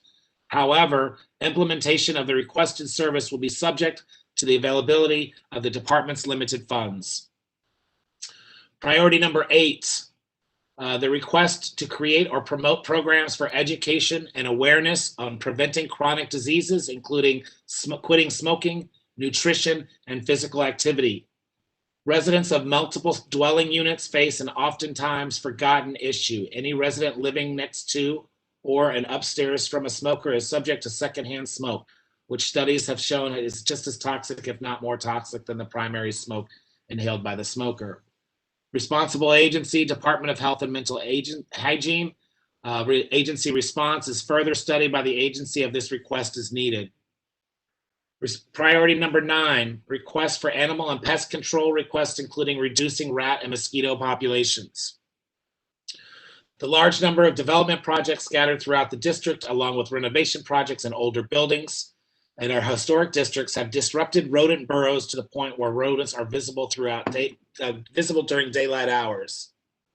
Responsible agency, Department of Health and Mental Hygiene. Response is rodents go to properties where they can find a food source. Construction debris on its own is not a cause of rat infestation. DOHMH responds to every complaint and follows up with properties that fail both for rodents and conditions conducive to rodents, such as garbage and harborage. Finally, item number 10 that I'll be reading is a request for expanded programs for housing inspections to correct code violations. The COVID-19 pandemic has illustrated the need for quality, safe, and comfortable housing for all residents. Department of Housing, Preservation, and Development is the responding agency with the response that they will try to accommodate this issue with existing resources. And with that, I pass along to my colleague. Thank you, Mr. Ellis. This is Irsa Weatherspoon. Good evening. I will finish with we'll read the remainder of the expense budget priorities and requests. Priority 11, provide, expand, or enhance educational programs for adults. Explanation, the statewide shutdown, pause, caused by the COVID-19 pandemic illustrated just how few households and individuals have the tools and resources available to them to properly budget based on their income. Responsible agency, Human Resources Administration. Agency response. HRA's Career Services provide services to clients to assist them in developing job skills, obtaining employment, financial counseling, and building sustainable careers that provide a path out of poverty. Priority 12. Request is other domestic violence services requests. Explanation. The COVID-19 pandemic has brought to the surface many glaring needs for households and families experiencing violence in the home. Responsible agency, Human Resources Administration. Agency's response. HRA continues to maintain programs for domestic violence in the community. Priority 13. Request. Create or promote programs for education and awareness on preventing chronic diseases, including quitting smoking, nutrition, physical activity, etc. Responsible agency, Department of Health and Mental Hygiene. Agency response, the agency will accommodate this issue within existing resources. Priority 14, request, improve public housing maintenance and cleanliness. Explanation, all NYCHA developments should be equipped with containers for garbage storage, since maintenance staff currently places garbage curbside multiple times per day. Responsible agency, Housing Authority. Agency response, further study by the agency of this request is needed. Priority 15, request, provide, expand, provide, expand, or enhance skills, training, and employment services for high school students at risk of dropping out. Responsible agency, Department of Youth, explanation, early intervention is the key to saving the future of our youth. Responsible agency, Department of Youth and Community Development. Agency response, DYCD funding is allocated through public solicitations, including requests for proposals. Priority 16, request, enhance programs for elder abuse victims. Explanation, too often our elders are too ashamed or afraid to speak up for themselves, leading them to suffer continued abuse at the hands of caregivers or even strangers. Responsible agency, Department for the Aging. Agency response, the agency will try to accommodate this issue within existing resources. Priority 17, request, increase resources for youth crime prevention programs. Explanation, the COVID-19 pandemic that has kept kids out of school for months with few outlets, few recreational activities, has illustrated with certainty that kids will engage in illegal activities, not out of malice, but rather out of boredom. Responsible agency, Police Department. Agency response, NYPD staffing levels depend on decisions made in the preliminary and executive budget process. Due to the coronavirus pandemic and the fiscal crisis, along with calls to defund the police, the FY21 adopted budget does not include funding for additional uniformed and civilian staffing. Priority 18, request, enhance park safety through more secure security staff, police, or parks enforcement. Explanation, existing resources are currently not sufficient to accommodate this request, and it is our understanding that funding constraints and budget cuts have further reduced funds available for this specific service. Responsible agency, Department of Parks and Recreation. The agency response, Parks Department's funds are insufficient for this purpose. We recommend to the request to be brought to the attention of your council members. Priority 19, request, provide more frequent litter basket collection. Explanation, the COVID-19 pandemic that has wreaked havoc on the city's budget has led to an increased amount of litter on streets due to overflowing corner baskets. Responsible agency, Department of Sanitation. Agency response, this is not a budget request. The matter in question is an issue of service, delivery, and/or agency policy. Contact the Department of Sanitation to determine how best to resolve this issue. Priority 20. The request is to provide, expand, and enhance preventative services and community-based alternatives for youth. Explanation. With the passage of raise the age legislation, many of our youth are now presented with an opportunity to receive services necessary for their continued community presence within their home communities. Responsible agency, Administration for Children's Services. Agency response. ACS currently offers currently offers services for youth and families. For additional information, please call 212-341-0900 and ask for the Office of Intergovernmental Affairs, or check our website at nyc.gov/ACS. Priority 21, request. Increase enforcement of canine waste laws. Explanation. It is imperative that Pooper Scooper law be enforced and that signs alerting dog owners that it's their responsibility to clean up after their dogs are installed. Responsible agency, Department of Sanitation. Agency response. Although the Department of Sanitation supports this program, due to fiscal constraints, the availability of funds is uncertain. Thank you, Miss Weatherspoon. Mr. Witherwax will read from 22 to 29. Mr. Witherwax. Okey doke. Number Thank 22. you. Thank you, Ms. Weatherspoon. Thank you, Ms. George. Number 22, request forestry services, including street tree maintenance. Explanation, we are pleased with the number of new trees that have been planted in the district over the last few years. Responsible agency, Department of Parks and Recreation. Response, more information is needed from the community board before making a funding decision. The community board should consult the agency. Priority number 23, request improved trash removal and cleanliness. Explanation, existing resources to accommodate this request are not sufficient. Responding agency, Department of Parks and Recreation. So this is trash and removal and cleanliness in our parks. Parks Department funds are insufficient for this purpose. We recommend this request be brought to the attention of your council members.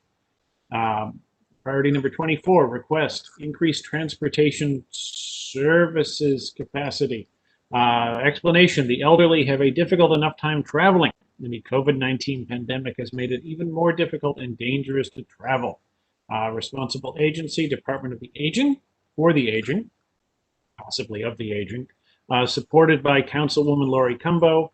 At this time, Department for the Aging has very limited or no funding for this purpose. We will continue to advocate for federal and state funds and to work with other city agencies toward the goal.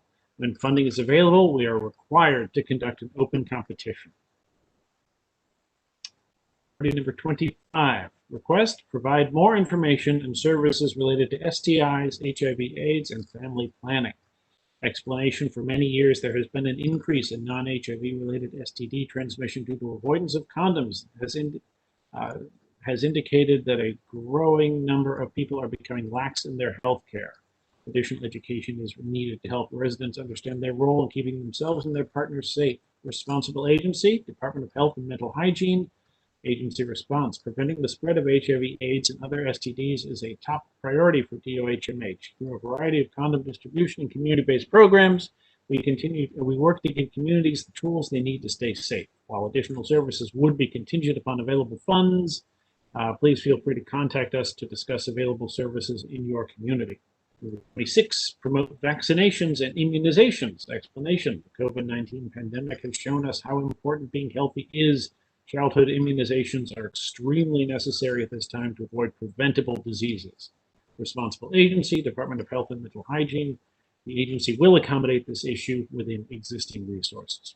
Number 27, enhance home care services.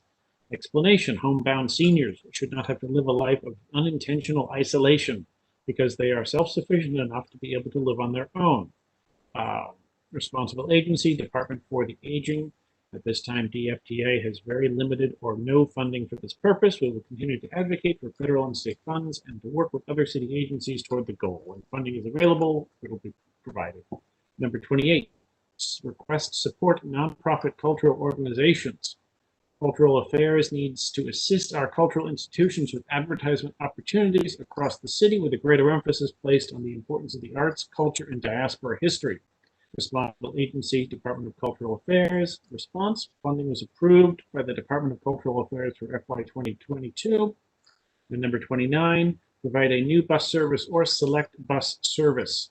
Explanation, reinstate the B71 bus line. Yay! This line was integral access to accessing cultural icons at the Brooklyn Museum of Art, Brooklyn Botanic Gardens, Grand Army Plaza Library, and Prospect Park. Responsible agency, Transit Authority. For information regarding the status of this request, contact the Transit Authority directly at the telephone number 646-252-2660.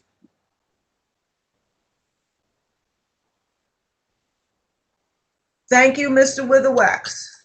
So for those of you who want to comment, now is the comment period. I took a minute to put my comments that I wrote down earlier today in the chat already to everyone. And I hope our state elected officials with the purse strings hear us this evening and can respond accordingly.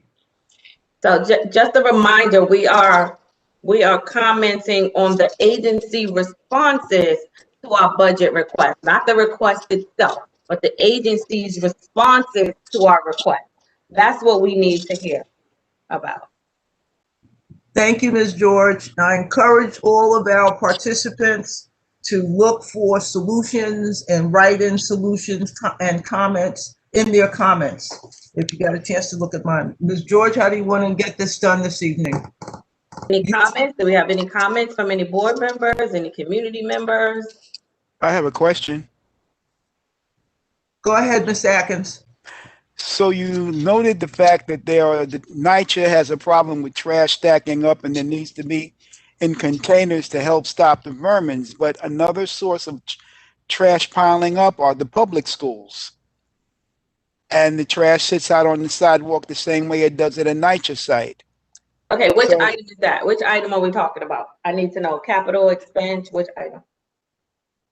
This would not have been capital. This would have been in the latter category, but it was not one of the things listed. That's why I'm saying this is a question. I'm not speaking to a Department of Education response. I'm speaking to something that wasn't listed. That there was a problem listed for one agency that also occurs with another agency, if only within this district, within our community district. So we asked for items, budget items in June, July, August, and September when we have our public hearing. That's the time to add items. Okay, well, I did ask about the purchasing of mobile street sweepers, and yet I did not see that listed in there as a sanitation item. And I told you that I had gotten that cleared with the superintendent of our local BK8, but I didn't see that listed. So I may not. The way that the form works is a drop-down box. There are certain things that are not budget items. They're just complaints or requests, but they're not budget items, so we cannot include them. We'll include them in our district needs statement, but not for the budget. So that's why you don't see it here. So was it included? In the district needs statement, yes. Thank you. So now how do I go about getting the, at this time, or is it impossible? Would I have to wait till next season to get that? To get that next season. Tonight is to discuss the agency. That's it. That's fine. That's fine. If it can't be handled now, it can't be handled now.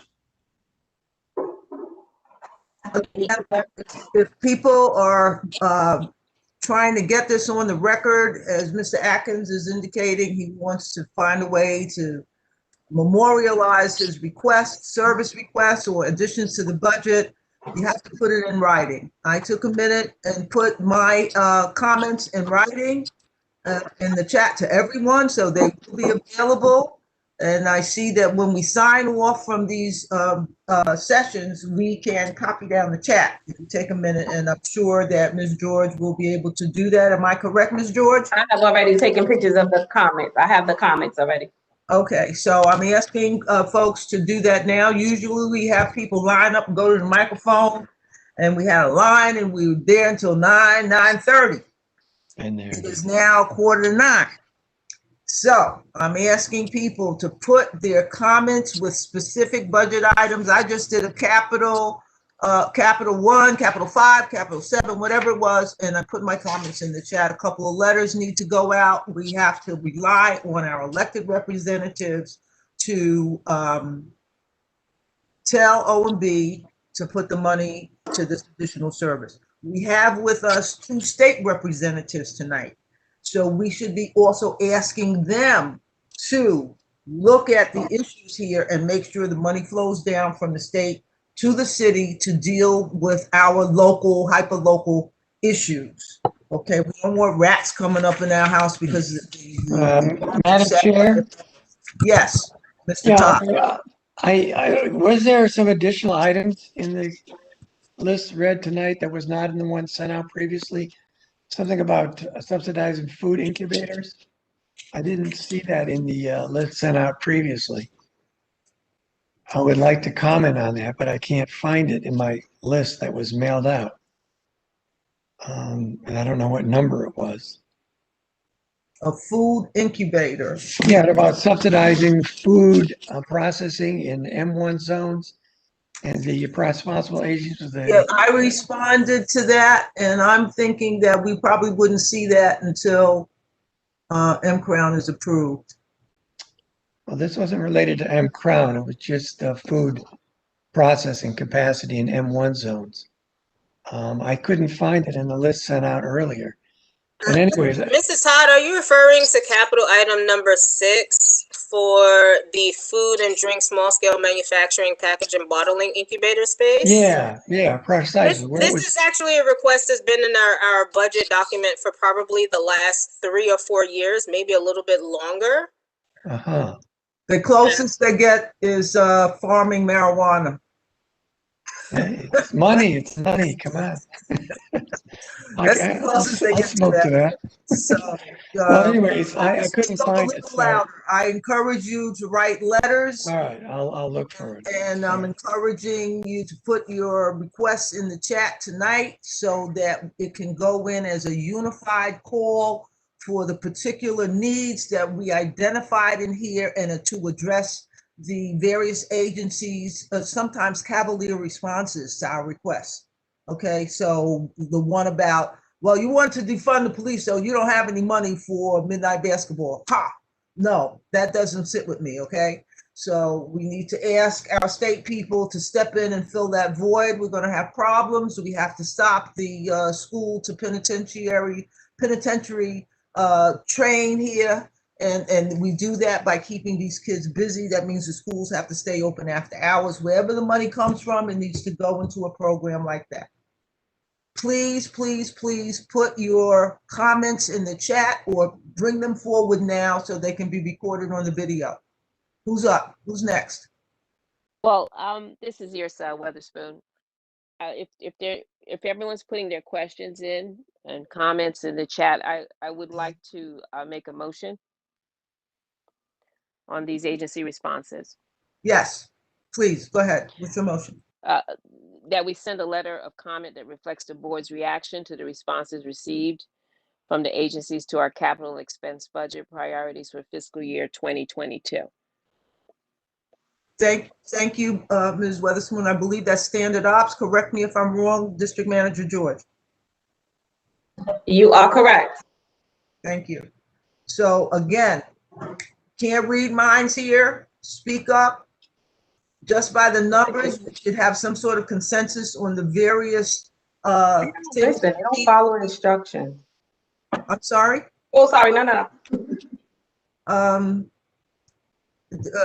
Are there any other comments you want to bring forward now? Just put them, if you don't want to put them in the chat, speak up now. Is there a motion made? Is that what Ms.?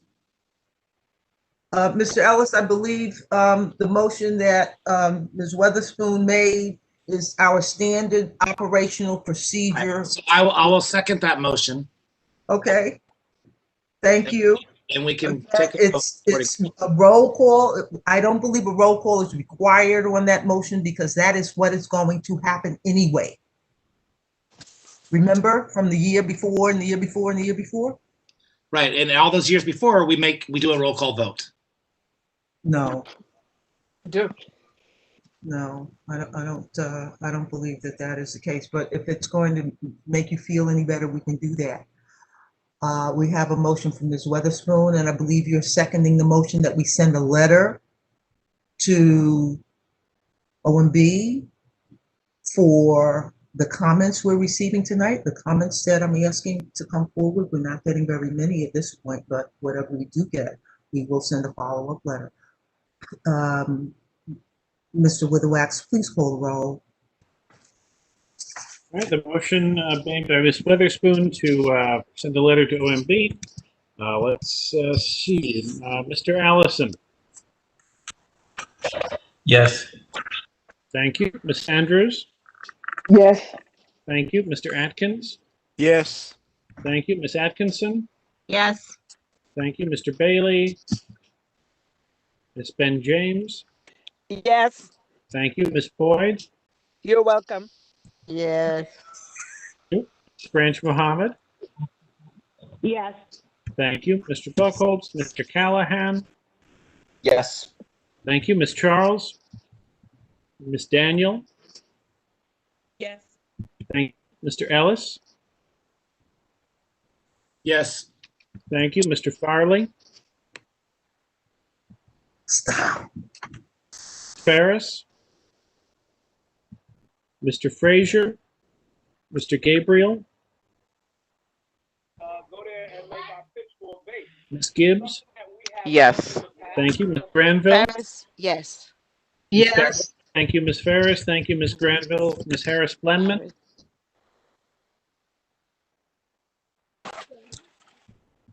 Ms. Henry.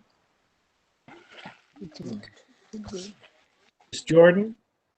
Yes. Thank you. Ms. Kinsey. Ms. Lazar. Yes. Thank you. Ms. Lemaine. Thank you. Ms. Mahoney. Yes. Thank you. Mr. Mickelsteins. Yes. Thank you. Mr. Puka. Mr. Rapchi. Yes. Thank you. Mr. Sachs. Yes, sorry. Thank you. Mr. Saunders. Mr. Staten. Ms. Superville. Ms. Tate Hall. Yes. Thank you. Mr. Thurton. Thank you. Mr. Todd. Yes. Thank you. Ms. Tyus. Yes, yes. Thank you. Mr. Vicconi, Mr. Vilas, Ms. Watson.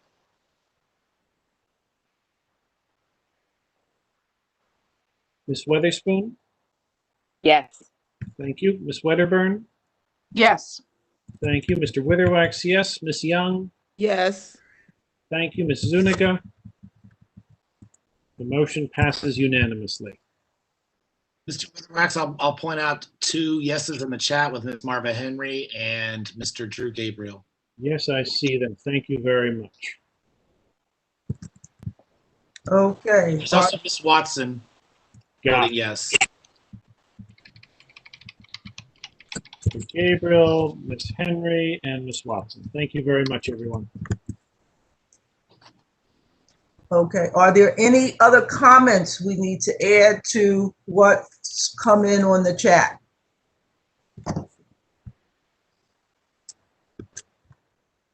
Yes, I have a statement about I think it's capital budget number 8 about the local parking spaces for the precincts. I have a question. Where would they, like, for the 77, where would they be looking to put any parking at? Because usually, like they said, they are parking in front of homes and stuff, where they also use the playground at where's PS 335 and MS 898 that's on the same block. They also use their playground sometime for parking. So I'm wondering, where would they I'm hoping that they wouldn't take the kids' playground away and use as a parking space. So that kind of made me a little concerned of where would they be finding the parking? I believe the agency response was that they were going to do a survey. So I think your comment is that those playgrounds should not be part of the options for. No, it shouldn't be. Okay. Because as my daughter happened to attend the public school from pre-K all the way up to the junior high that was recently built to 8th grade, and she's graduating. Their playground was cut off a lot of years, so they don't have because they parked in it. So that's what I'm saying. It was it's the reason why I'm asking that, so kids' playground don't get taken away from them. Well, we'll try to make sure that that gets into the letter, that the survey should make sure that the using playground space is an option for parking for police officers is a no-no. I believe that the officers get free mass transit transportation. So yes, they do. Is another story. Are there other comments that should be included in the letter we just voted to send to OMB and the mayor and our council members on this issue? Well, I can piggyback on Ms. Atkinson's statement for the 78th.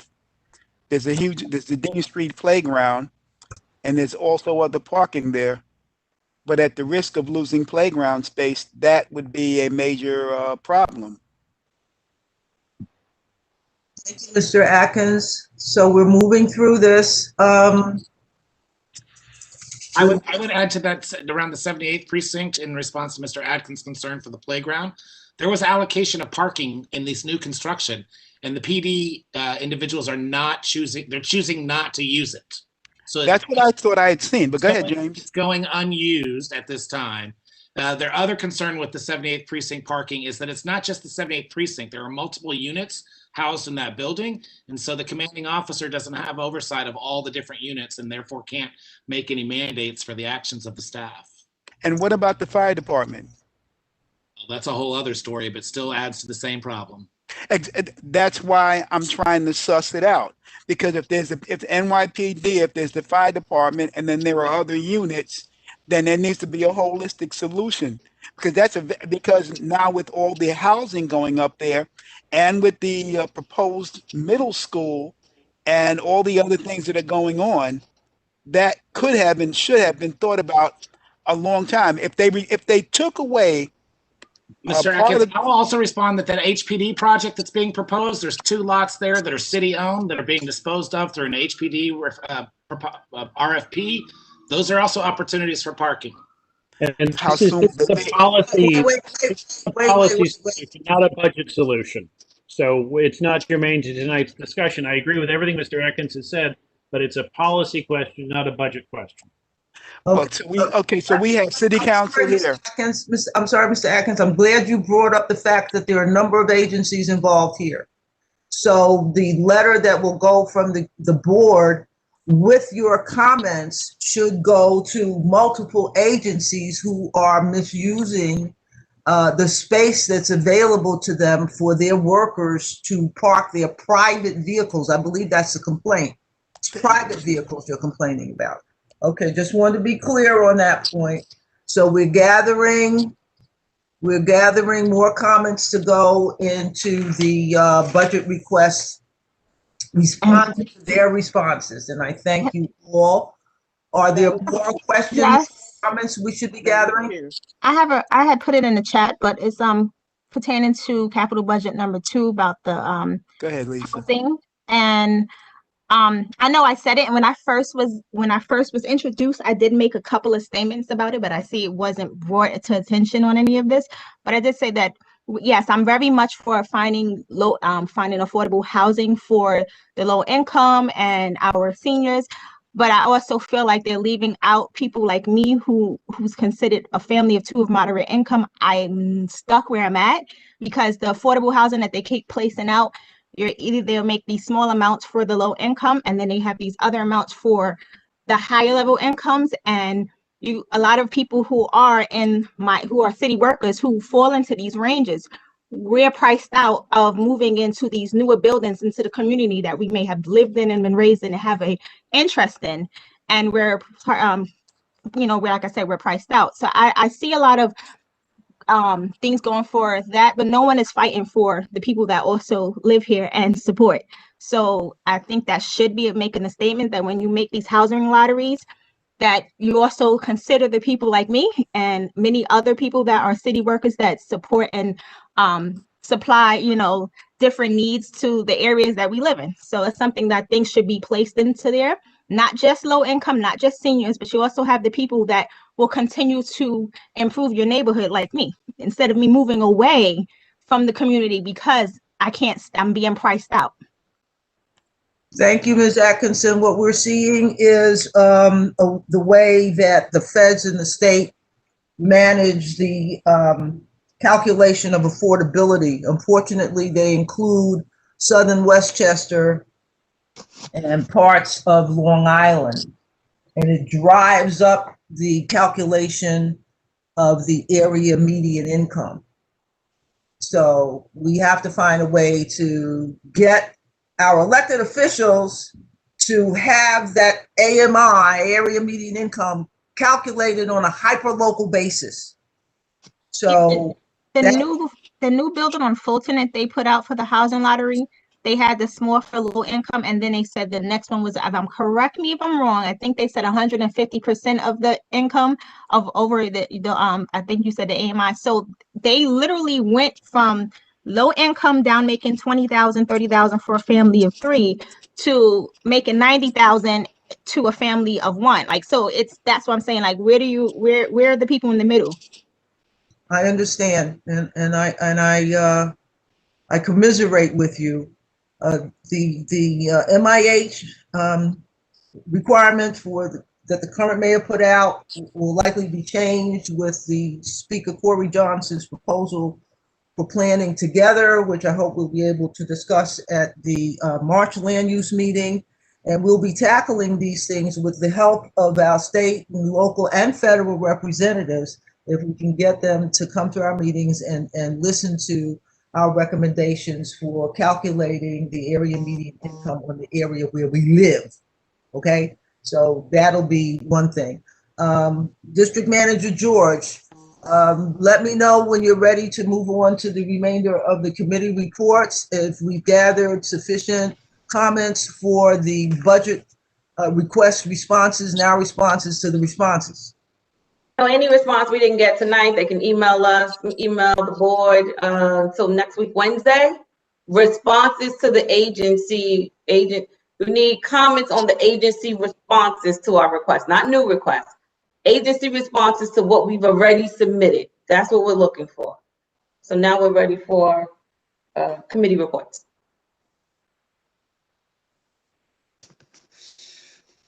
You're muted.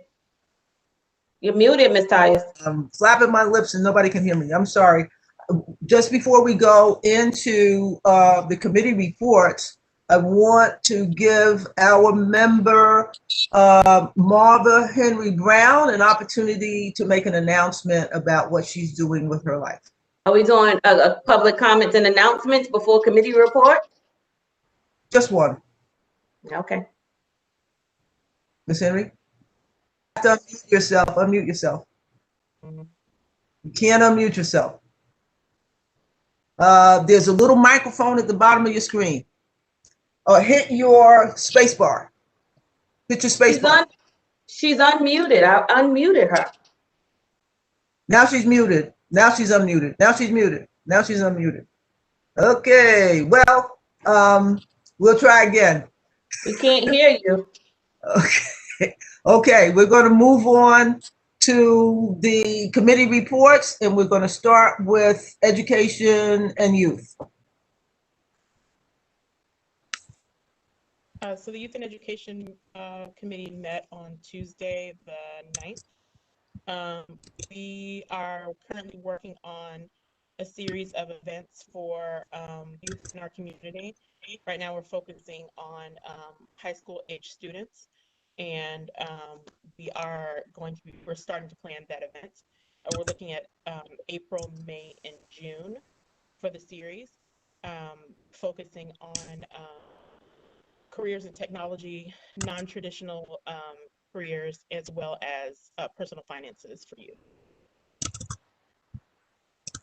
our next meeting is March, the first Tuesday in March at 7:15. March 2nd. That's what I thought.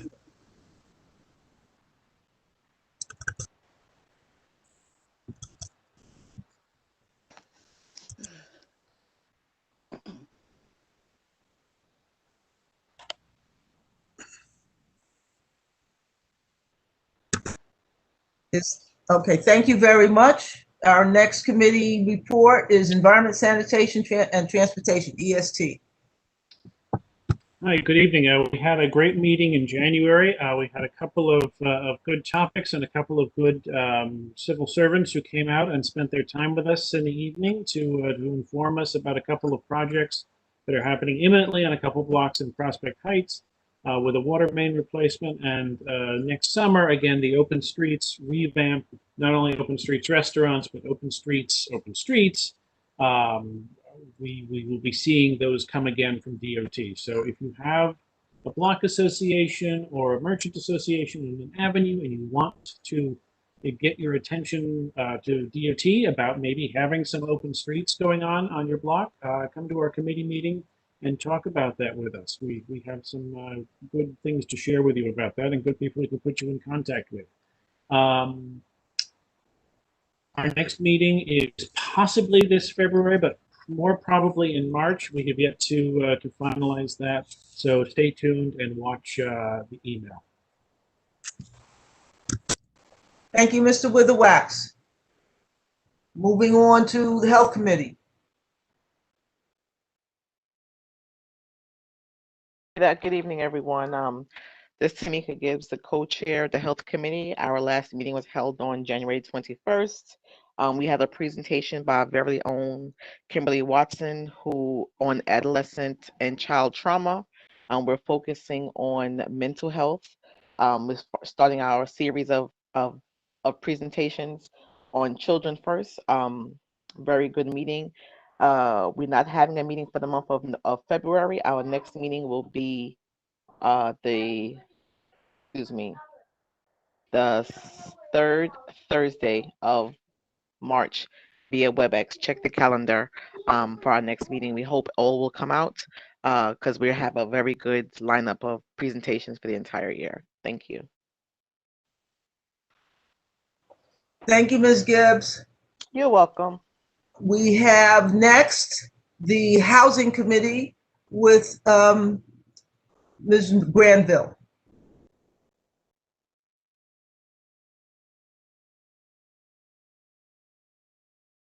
Ms. Granville, do you want to give your report? Yes, I do. Can you hear me? We can hear you now. Okay, good. Sorry about that because I was starting to nod off a little bit. We attended a meeting that was held in East New York for the Community Land Trust. And basically, someone had suggested that 1 or 2 members go, but I decided that we could all benefit from the presentation. I'm happy I attended because I had heard of Community Land Trust before, but I never really understood exactly what they were. And basically, they talked about the fact that the Community Land Trust is a nonprofit. It's governed by community members. It acquires property, vacant lots, and buildings. And they talked about the fact that a lot of the homeowners in a Community Land Trust have a long-term lease. And the community would be able to decide what's affordable. And if we had more community land trusts, it would be a good, effective way of people being able to keep affordable housing in the family. They cited a few examples of how the Nehemiah Project had built homes in East New York. And after the buyer, the homeowner somehow lost the home when it was resold, it was no longer affordable. So they're talking about the fact that if we instituted community land trusts on a greater scale and more often, it would be a way for homeowners to be able to retain their equity and to be able to pass the property down to family members. Personally, I never really thought about the fact that the Nehemiah homes would not go to family members, but they still they show cases where they have actually lost the properties, and the people who managed to flip them and buy them sold them for like 10 times the amount that the people from that the original homeowners have purchased them for. Also, would be a way for small businesses to have rents, to keep the rents low if the buildings and the land were owned by a community land trust. They also mentioned the fact that there is something in the agreements whereby you could actually own the home, but somebody else could actually own the land. So the community land trust could own both the land and the home. They're not necessarily considered to be one package as they are most of the time. So I didn't get all of the intricacies, but I did think that the presentation was good.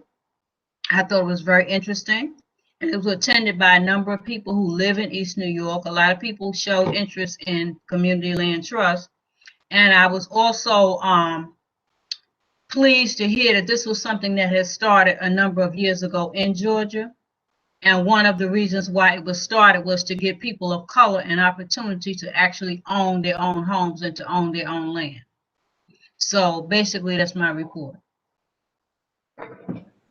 Thank you, Ms. Granville. Will you be digging into that a little deeper at your next Housing Committee meeting?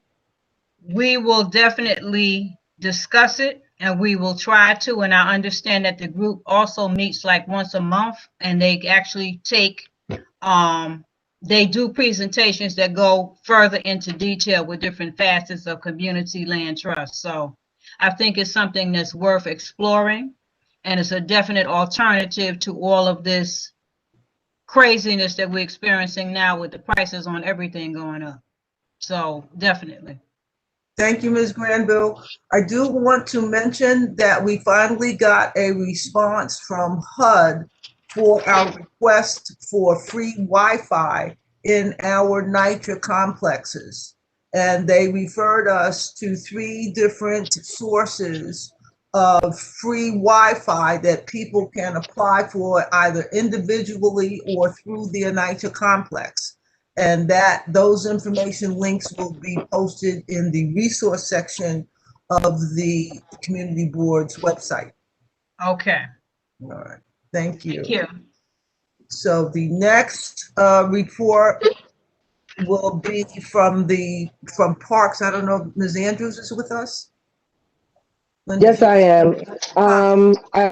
Hi. I just wanted to say, first of all, thank you guys for your support and your letter you sent to us during my time of sadness when we lost our sister. I really appreciate that with your support. It really made a difference. I did not have a meeting in the month of March, and I was not here. I left after in February, so our next meeting will be the first Tuesday in March, and we will, I will give a full report after that. Okay. Thank you, Ms. Andrews, and welcome back. You still have my sympathies on your sister's passing. Okay, we have the next report from Public Safety, Chair Thurton. Hey, good day. It's Mark Thurton from Public Safety. You met one of our new officers. That was Officer Gene Barrett. He's our new Community Affairs Officer. We have a second one also, and that's Officer Wallen. She didn't participate in the call today. But 2 new officers, they should be getting along pretty good. They have some learning to do, but it comes with a learning curve, but they will catch on. I feel pretty good with them in our precinct. Monday, we had our meeting for January. On January the 25th, we had a speaker, Shadiq Baib. He was the Chief of Youth Diversion Program from the Brooklyn DA's office. He spoke about different options for youth that get in trouble, where that they don't have to necessarily go to jail. They go to this program and try to direct them in a positive direction. It's a good that they're giving kids other options than going to jail, which is extremely important. And we're looking for our committee, we're looking at different options, different discussions other than policing for our community, for our committee. Also on Saturday, the January 23rd, we had an informal Zoom meeting with the new 78th Precinct Commanding Officer. That's Captain Sofront. Yes, we had a meeting with him, little impromptu meeting. We got to meet him and it was very good. Our next meeting is going to be on Monday, February the 22nd. Oh, also, the mayor has put in a proposal where that the police council will be able to put their input in on the next commanding officers for each precinct. So that's a major impact in our community. We've been asking for that for quite a while. Right now, it's only the precinct council that will be participating in that as of now. And that's about it. Thank you. Thank you, Chair Thurton. And next we have a report from the Seniors Committee Chair, Vice Chair Gail Muhammad, please. Let me start by saying I really feel bad to be reporting at 9:16, 3 hours into the meeting, about seniors. One of the things that was listed here in the community district report about seniors are often forgotten about. And sometimes it happens within Community Board 8 when it's time to report about what's happening with us. I'd like to say that many of the seniors were taken to Interfaith Hospital and received their first COVID, the Pfizer shot. Their second shot will be administered on Tuesday, the 16th, and they will be met by Congressman Hakeem Jeffries. Will meet them there and really make them feel very special that they're seniors from the Crown Heights Community Board 8 district, and that they were some of the first seniors to get their injections. We have, I'd like to thank those community board members that have contributed to our meetings. We aren't able to do Zoom or webinars, but we do telephone conversations, and several of the board members have participated and offered to help.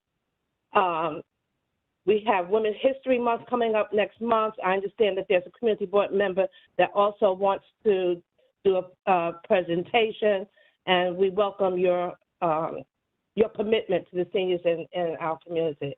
The next meeting, again, our next telephone meeting is March 3rd. So thank you again. Thank you, Ms. Muhammad. At this point, District Manager George, do you want to take other public comments? Yes, we have a few elected official reps and agency representatives on. We want to give them an opportunity to say a few words. I see we have Damaris from Department of Buildings, Darrell White from the Attorney General's office. I'm not sure if they want to say a few words. Absolutely. Who's up first? Anybody? I make an announcement from Councilmember Combo's office, please? Yep, absolutely.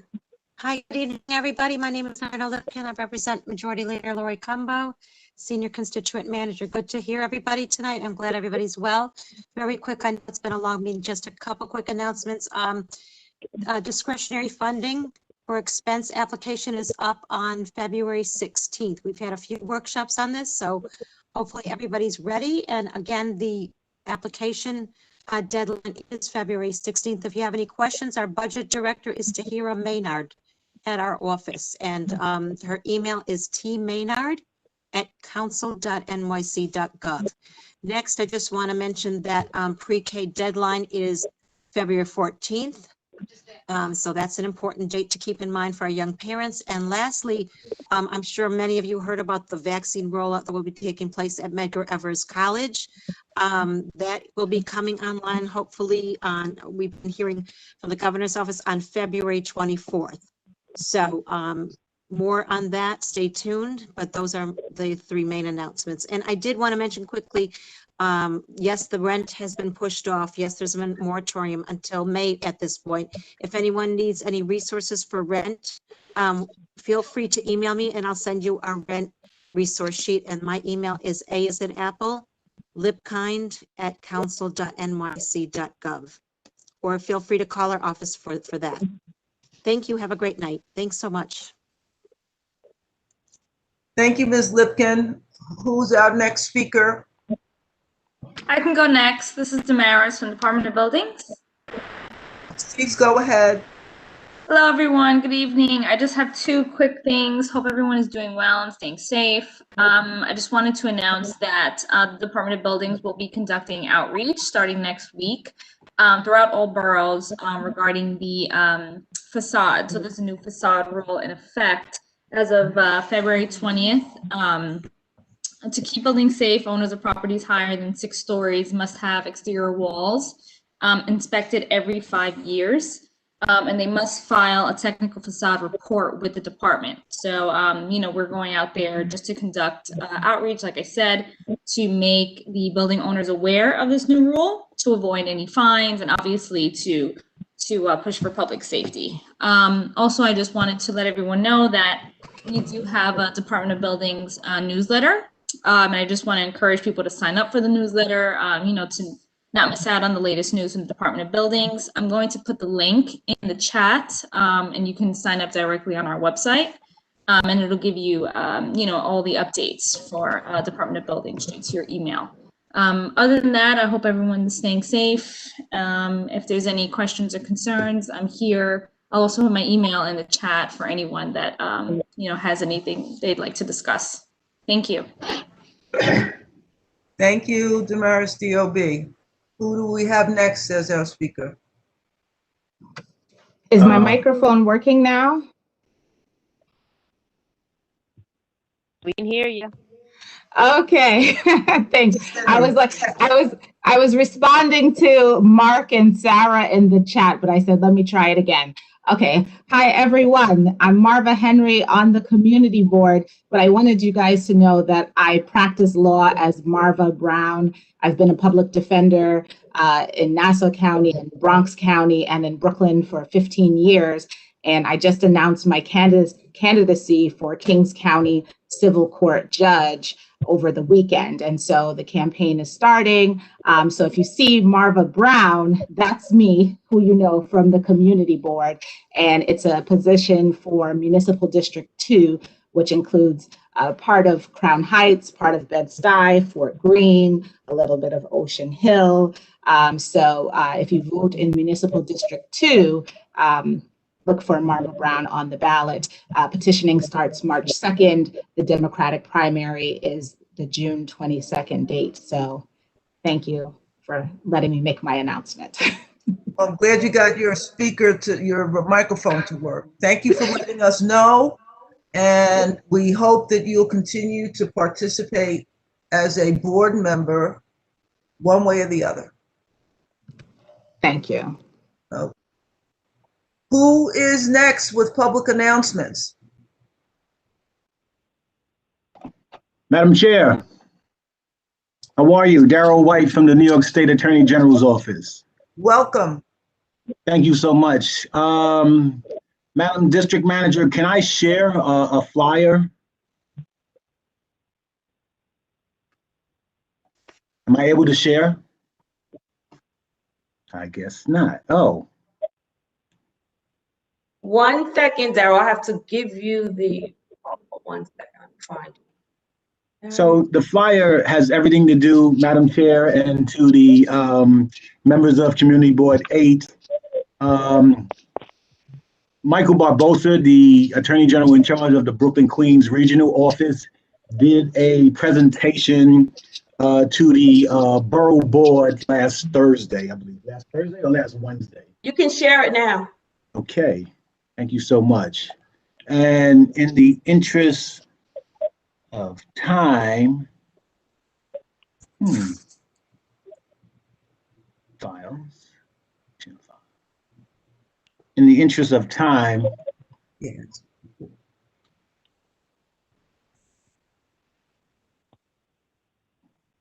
I wanted to present a flyer that talks about the protecting our community.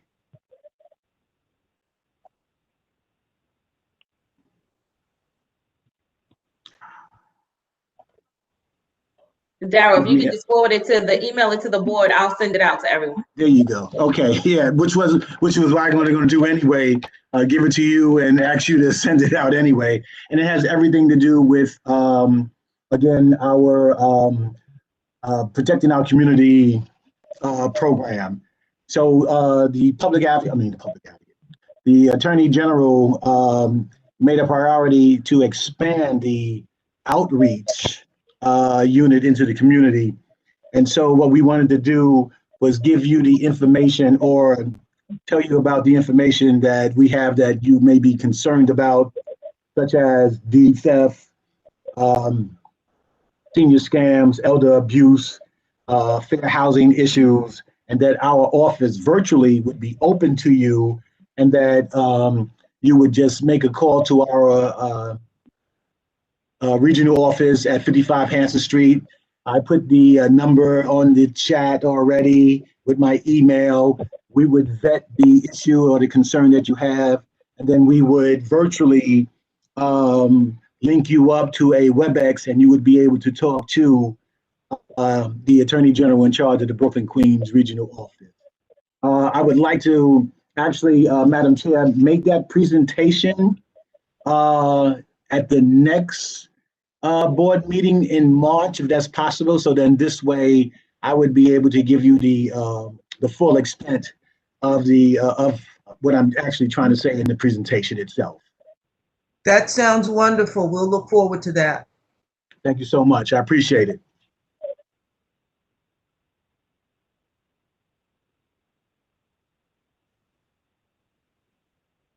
Do we have further public comments before we begin to close? Ethel, this is Miss Granville. Can you hear me? Yes, Ms. Granville. Okay, I sent it in, but I guess it didn't make the cut for the newsletter. I wanted to congratulate the St. Mark's Independent Block Association on their work. They were recognized by the Historic Districts Council with a grassroots presentation award. Oh. And it had to do with the fact that they were able to successfully ward off the loss of the garden at the corner of St. Mark's and Brooklyn Avenue. Because I think it was the Council for Independent Living that wanted to destroy the garden and put up what they said was going to be affordable housing. And that was considered to be a very valuable green space in our area. Okay, I want you to be aware that that is on appeal, the second department.